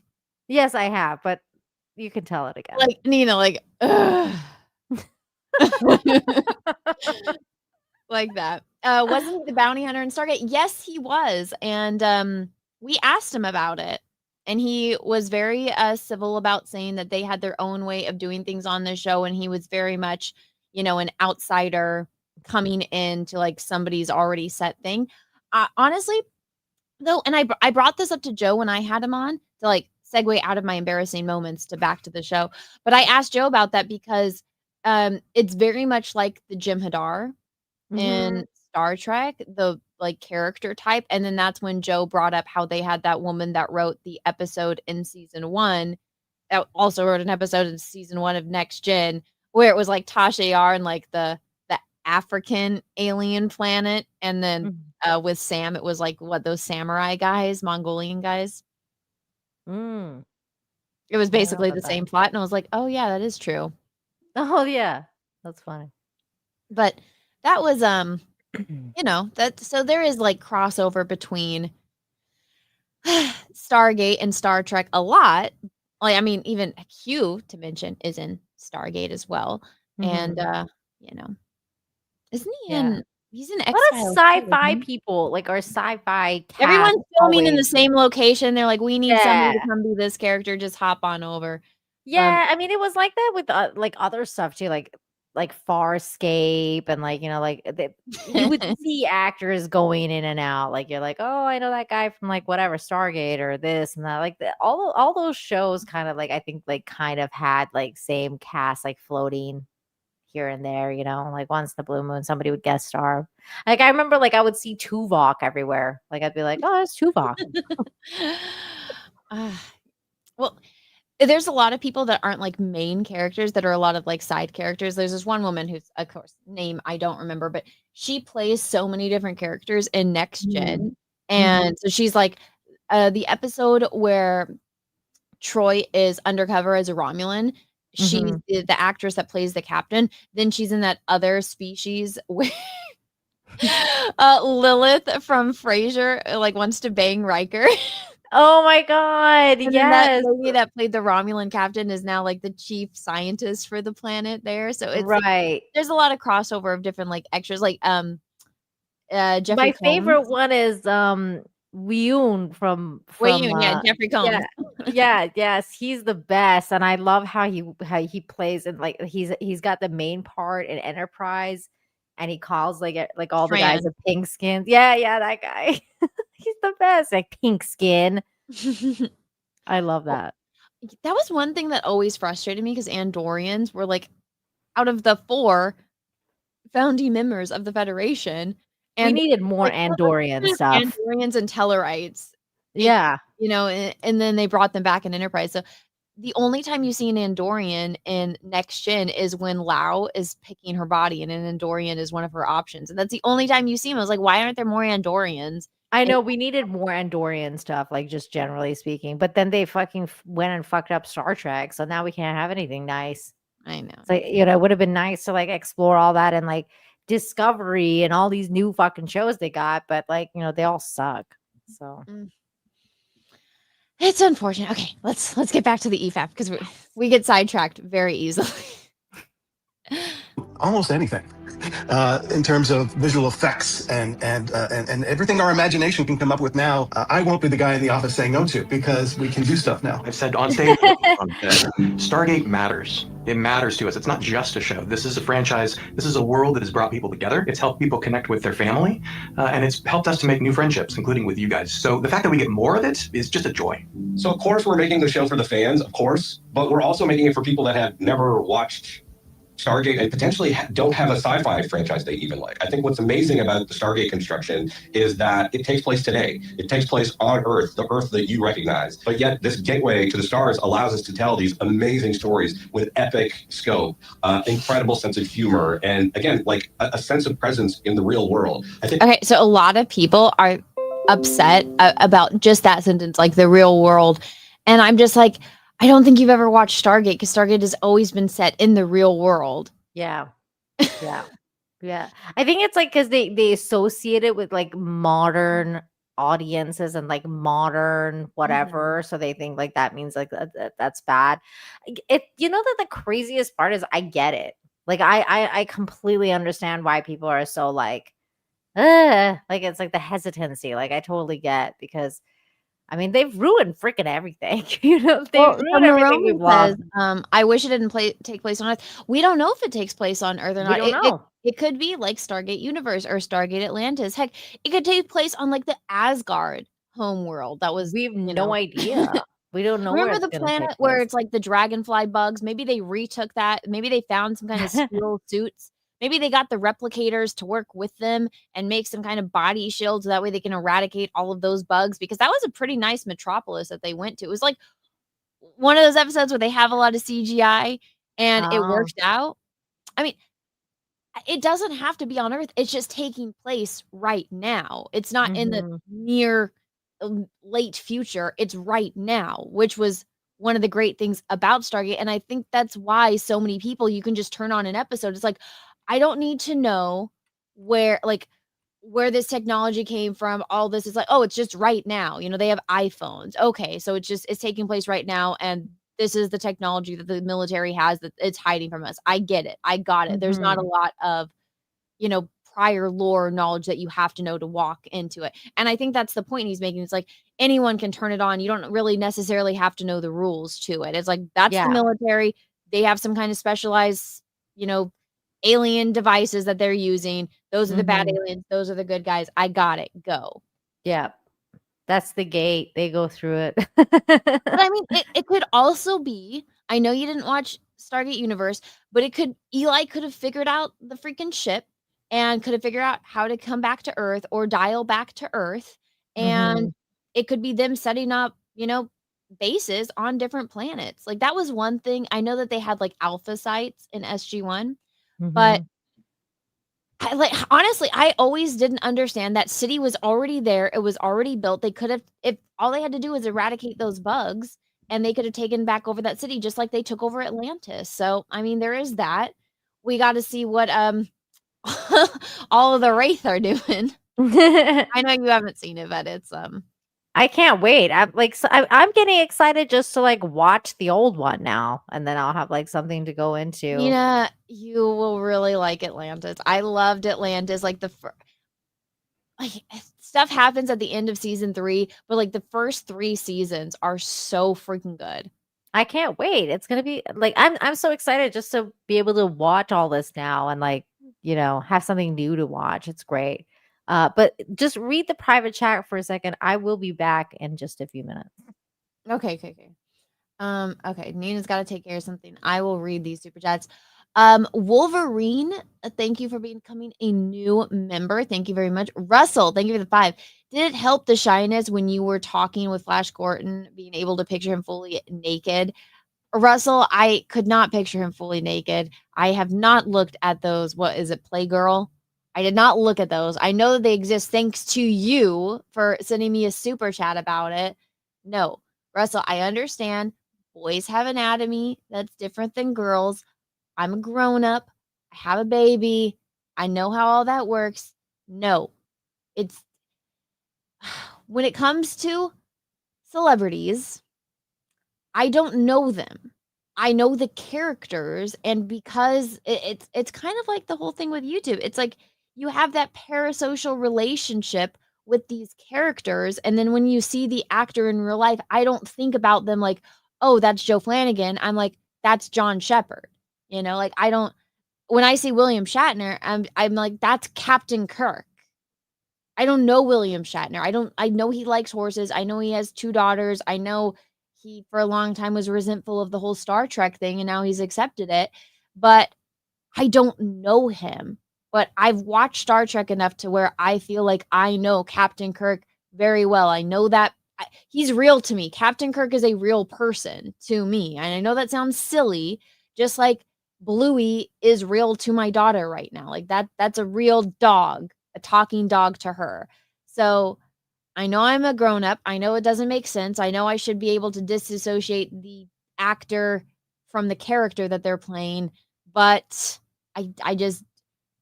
you would think that in theory. In life, I'm not very good at it. So that is one of my faults as a human.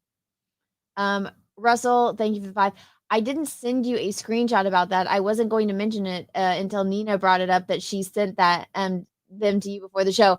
When you have a photo and you can click on it to open, I didn't open it. The stuff was cut off, but you can tell what's going on by that pose, Russell. I don't need to see it. I'm not into blondes. It's not my thing. Now, if Henry Cavill stuff got leaked, I would have that downloaded within a heartbeat. But different strokes for different folks, I guess. But no, it was more so that this is a movie I watched when I was like 3, Russell, and like that's Flash Gordon. But now Timothy Dalton, that's a very pretty man. Emorsk, thank you for the 2 over on Rumble. I think you meant to say my biggest hope is that it is just fun and not political. I agree. I feel like when they did talk politics, it was mostly them trying to get something from like the president or the higher ups and, fighting with them. They never really got too much into politics. The only politics that they really got into was like when the Tok'ra was giving them shit or dealing with the system lords. Like I just watched the episode where the Asgard and then like the system lords were there trying to, come to like that peace treaty to get Earth under like the protected planets. And Jack is just like, F all this. I really feel him. I'm like, yeah, as an adult, I really feel you, man. Like, just F all this. Can we just cut through all this bullshit? So, like, when they handled politics, that's how they did it. Even in Atlantis, never really got into real world politics because they don't have time. They don't have time to worry about what people are fighting about on Twitter. They're focused on, hey, there are like these life-sucking aliens that are trying to find us and kill us. Oh, there's these replicators that are trying to find us to kill. Everybody's trying to find us to kill us, so we have to survive and stay alive. So they were too distracted by that to, put in stuff. But I can see what you're saying. If they try to put Orange Man bad or something like that, I understand it will stick out like a sore thumb. I don't know why that they would. Like, I don't know, maybe for comical stuff, but I just don't see how that would fit into Stargate, but I can see what you're saying. Russell, thank you for the 2. So did you check the Timothy Dalton player? He was in Playgirl. This is brand new information to me. No, I have not. I might later. Is that real? I don't need to see. He is a beautiful, beautiful human. Like, just his smile is enough. He's very pretty. Makes sense why he was James Bond. John Wayne, thank you for the 10. Politics in Stargate was always ambiguous and left to the audience interpretation. It was just a generic corporate politician. Exactly. If they want the new SG series to succeed, they must do the same. I mean, I can see them mentioning how people are like debating and how it seems like, people are trying to gear America into a civil war kind of thing, and how, tensions are high, and like them commenting on that. But, leaving it up to the audience to make their opinion of it. And it's like, oh yeah, all these people are fighting about this on Twitter. They don't even know that the replicators are back, kind of thing. Like that kind of comment that would make sense and be able to pull it in and like take you from going like, oh, the real world problems that everyone's thinking is like the end of the world on Twitter. It's actually not that big of a deal because we have these other things that are going crazy. So there is that. What if Jack O'Neill was president? That mofo would not have the patience to be president. I mean, he has the patience to sit there at a pond with no fish and pretend to fish forever, but imagine the new series with Amanda showing up. Oh my God, be nice.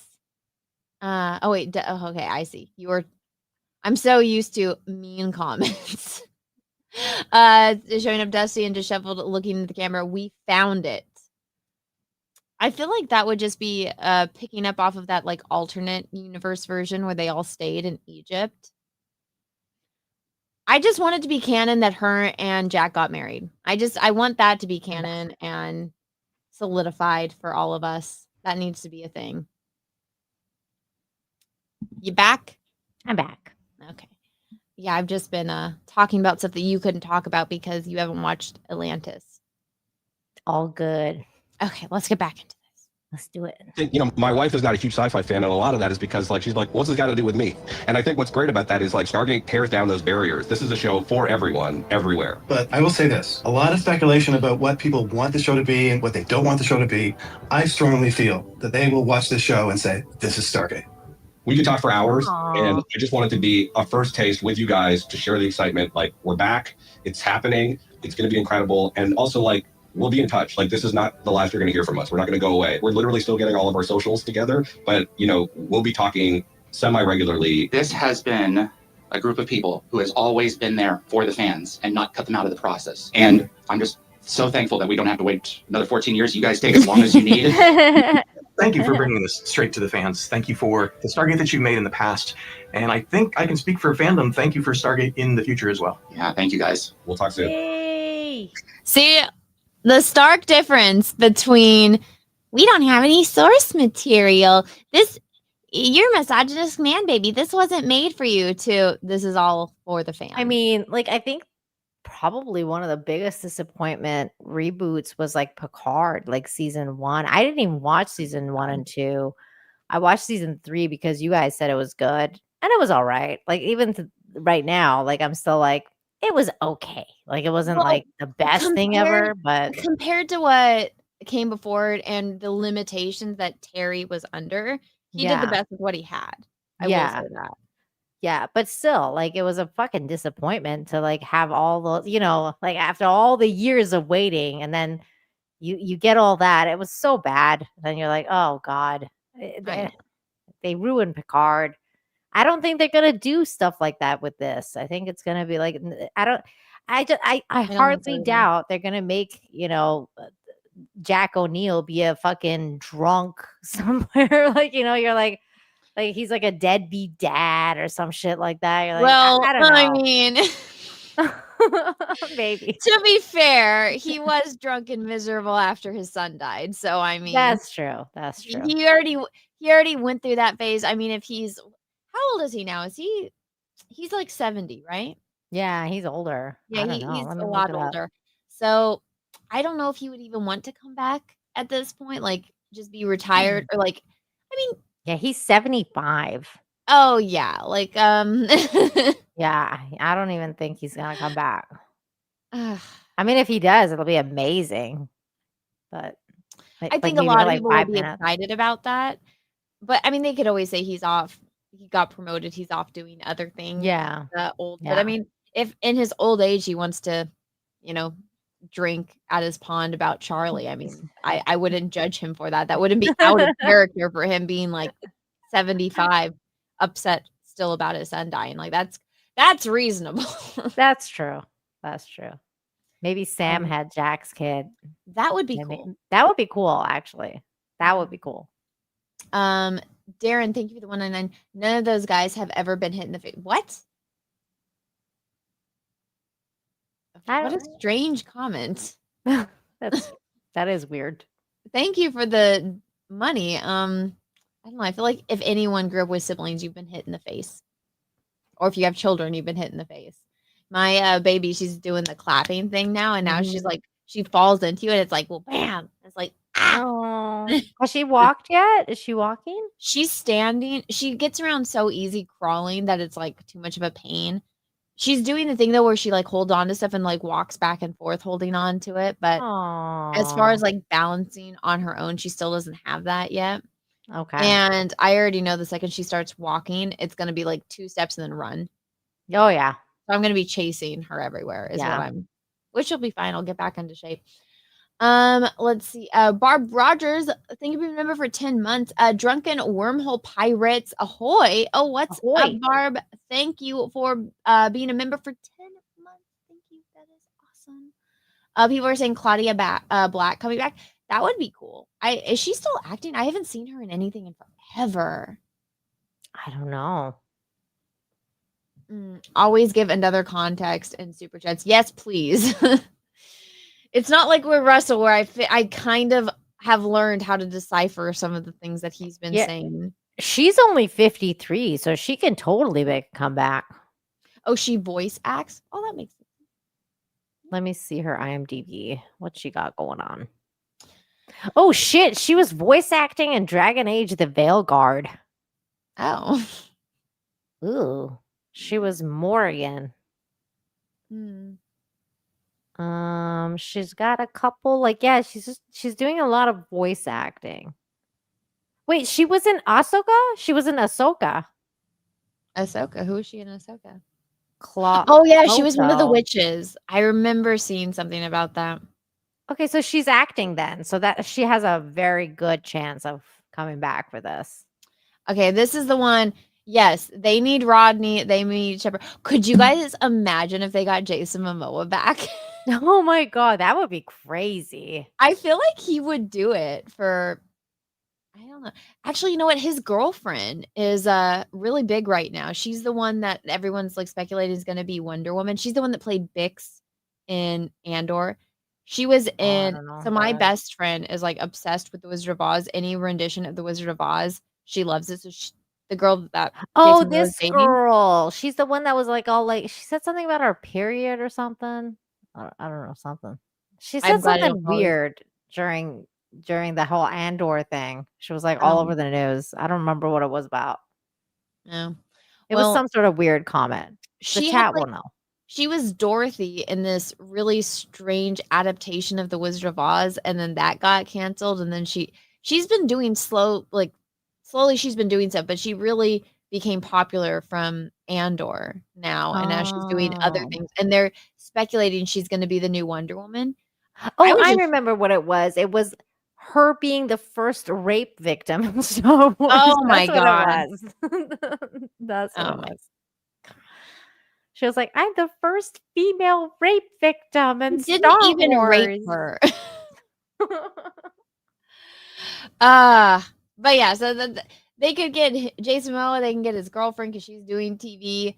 I mean, they could get a lot of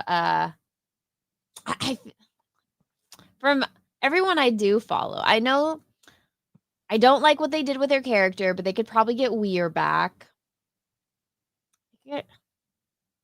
I don't know. I mean, I'm being hopeful, like hopefully optimistic about people I would like to see, but at the same time, maybe they should just do what they did with the other shows is like have one person come back and help the new cast like launch into their own show, which is probably what will be happening, have cameos from time to time.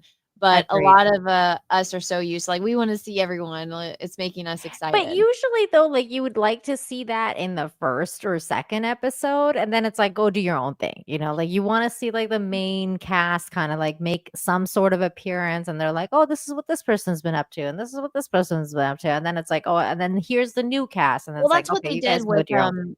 that's what they did with Atlantis. So in Atlantis, Daniel's in the first episode, and so is Jack, and they're setting everything up like to get Atlantis going and to send everyone over. And then in Universe, it's Carter. Carter is there, and she's like on the planet with the base where they're trying to, because you can only open. It's on like it's a certain type of planet that can open the Stargate to that ship. And they don't know that. They don't know it's a Stargate to a ship. All they know is like they can only dial this one code on this certain type of planet. And so Carter's there and helps them get all set up, and then they're off on their own. So if they did that, it could be good. It could be interesting. Yeah. A lot of potential. There's a lot of potential, and like I just know that's why I have hope, is because I know that like Joe is really cool, and like obviously the people who are they're gonna pick for writers have got to be like good writers. So I think that because of that, it's gonna have a lot of potential. So that's cool. Barb Rogers, Little Miss Solitaire, thank you for gifting the 10 memberships. Thank you so much, Barb. That's awesome of you. I really, really appreciate it. Russell, thank you for the 2. What does she think the Sand People did to Shmi? I know. Ooh. I Yeah, know, that was bad. Russell. I know. That John Wayne, 1985. Thank you for the $5. Claudia Black also played the Atlantean in the Hercules series. A little over a decade later, she goes to Atlantis and Stargate. Everything's connected. I know, right? Oh, that's cool. I love that Hercules series. I like Xena and Hercules were like my thing growing up. What was it? We were when I was pregnant, I decided to like rewatch the Hercules one because I never had like, I guess I'd seen it all, but I didn't. I thought I had only seen like episodes here and there, and I was like, oh no, I recognize like every single one. But I was like, we had it so good back when I was younger. We did. There was so much that going on. and Buffy. We had so much good stuff. Did Well, you see that new thing? I was gonna ask you if you saw that new thing that Verbal Riot shared on Twitter, like I think this morning or yesterday. It was like this sci-fi thing that it was like this AI thing that was like a scene from Star Wars. Did you see that? Like somebody made like an AI movie, like a Star Wars thing. It's pretty good. I feel like I saw something from. Yeah. Do you want me to pull it up? Yeah, see if it jogs my memory. But guys, remember to please smash the like button if you guys are watching here on YouTube or on Rumble. I'd really appreciate it. It really helps with the algorithms. Let's see, what does this say? I hope they get Jason Momoa and Amanda back. With Carter calling him Aquaman like she did with MacGyver. That would be funny. Let's see. That would be hilarious. Russell Hall, thank you for the 2. That's why Anakin hated sand getting everywhere. Yes, Russell. I know. Well, it's just like when what's her face called herself like the first female action star. You know, That like, was oh, a- I'm the that was first a- rape victim. I'm like, he didn't rape you. You got away. You killed him.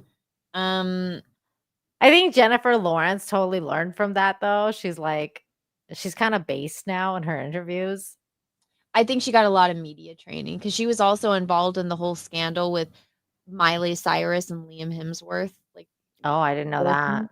Yeah, so Liam cheated on Miley with her. Oh And shit, I didn't know that. it was in Miley's album. Miley did like a whole expose takedown on Jennifer Lawrence. So Oh shit, I didn't know that. That's crazy. yeah, so it's all of this other dramas. Wow. Dramas.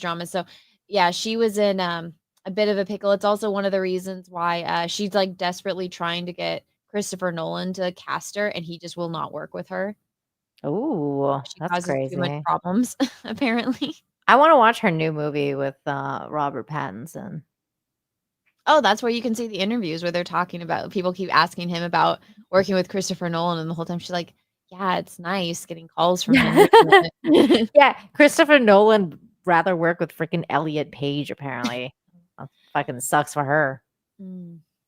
Here Oh, is, yes. You saw this? Yes. Should I play it for the people, or do you want to? Probably not. I don't want to get flagged. Okay. Just because I'm still digging my way out of that hole. No But problem. if you guys want to go watch that, go over to Verbal Riots, Twitter. Yeah, it's pretty cool. It's like they just show. Man, AI is gonna get so advanced. They're probably gonna take over this whole freaking world, including movies. Well, I mean, in some cases that wouldn't be the worst thing, and in other cases it probably would be the worst thing. But I don't know if you watched it, if you watched Joe Rogan at all. He had Katie Sackhoff on, and it basically so he I wanted didn't to talk see to her. her on there. That's pretty cool. It was like a week or 2 ago. And Okay. it basically became her wanting to debate him about AI in like the nicest way, and he just totally owned her. Oh, really? Oh, I'm gonna have to watch that. It's very subtle, but it's very obvious he wanted to have her on to like nerd out about Battlestar Galactica, and she wanted to talk about politics and AI. Oh no. And like where does Joe stand with AI? He likes it. Oh, okay. So he likes So it. he likes the AI music. He's one of those people, it's like it's just a tool. It's like if no one's going to be able to replace humans, basically. And he's like, yeah, some jobs might end, but other jobs might, be created because of this. Like whole new industries will emerge. So he basically sees it as a new tool, whereas she's like, this is destroying my industry. And he's just like, well, but you just said you like going to concerts, like, this AI But song. also your industry kind of sucks and needs a rehaul. Like it's like What's up, Cecil? Hey, fag. I'm sorry, Cecil. I didn't know I got your stream in trouble for showing that earlier. The What'd chat you has show? Huh? What'd you show? My IUD. Oh. Yeah, people in the chat said he got demonetized for it. I didn't know that Cecil, would just happen. when you argue it, say it's for educational purposes. That's crazy. I didn't think that would.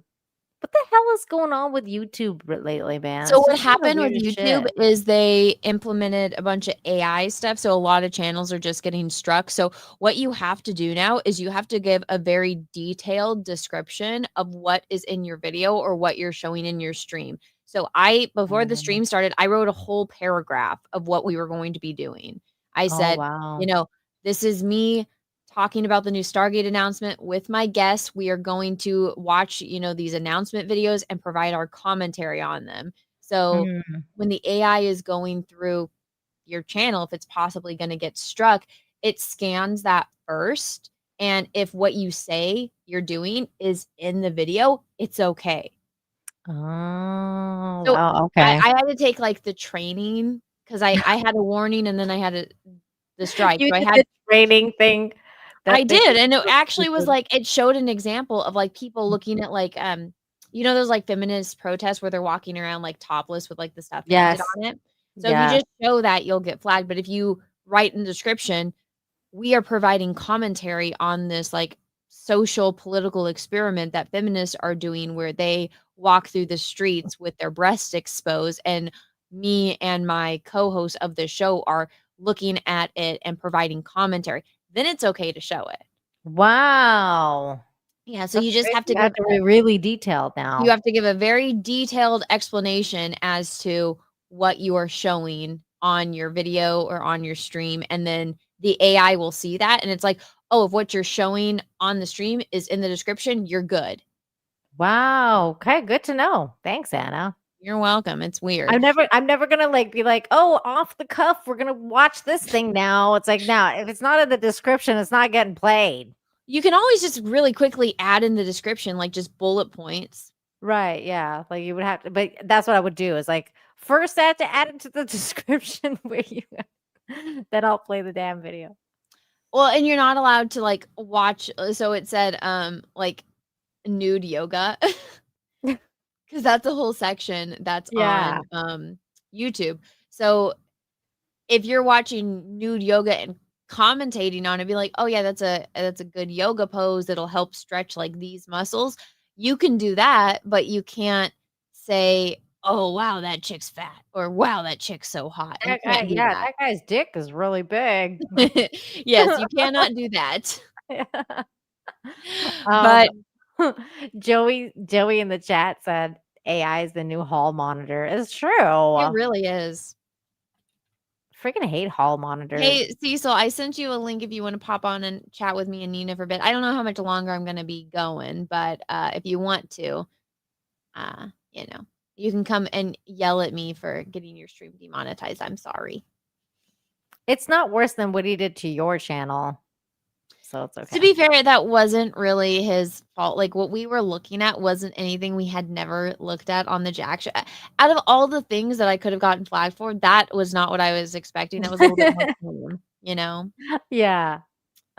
But I went back and forth with YouTube.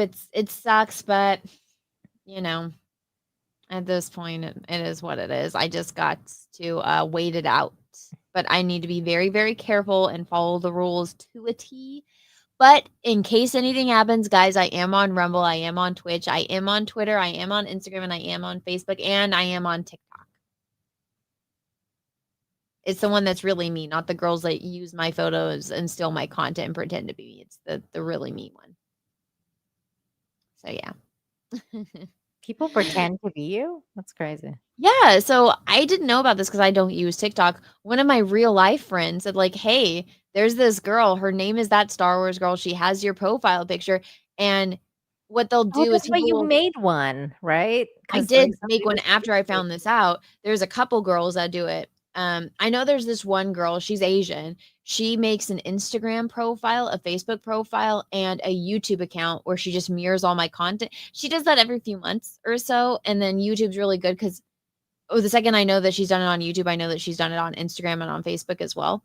But she literally just mirrors all my content, and she like just uses a different abbreviation of my name. So it's like that Star Wars girl with no spaces, or that weird Star Wars girl, or that Star Wars girl Anna, and she just steals all my content. And so she has it up on TikTok. Yeah, I know. She has it up on TikTok, but then there's this other girl who stole all of my content, made it into clips on TikTok. She's pretending to be me, like that's her content.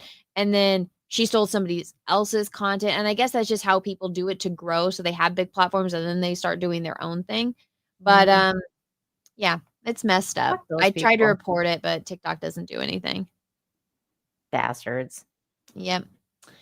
But anyways, me and Nina have been going for almost 3 hours. I think I'm going to call it a night. Nina, thank you so much for coming on. Is there anything you want to promote before we go?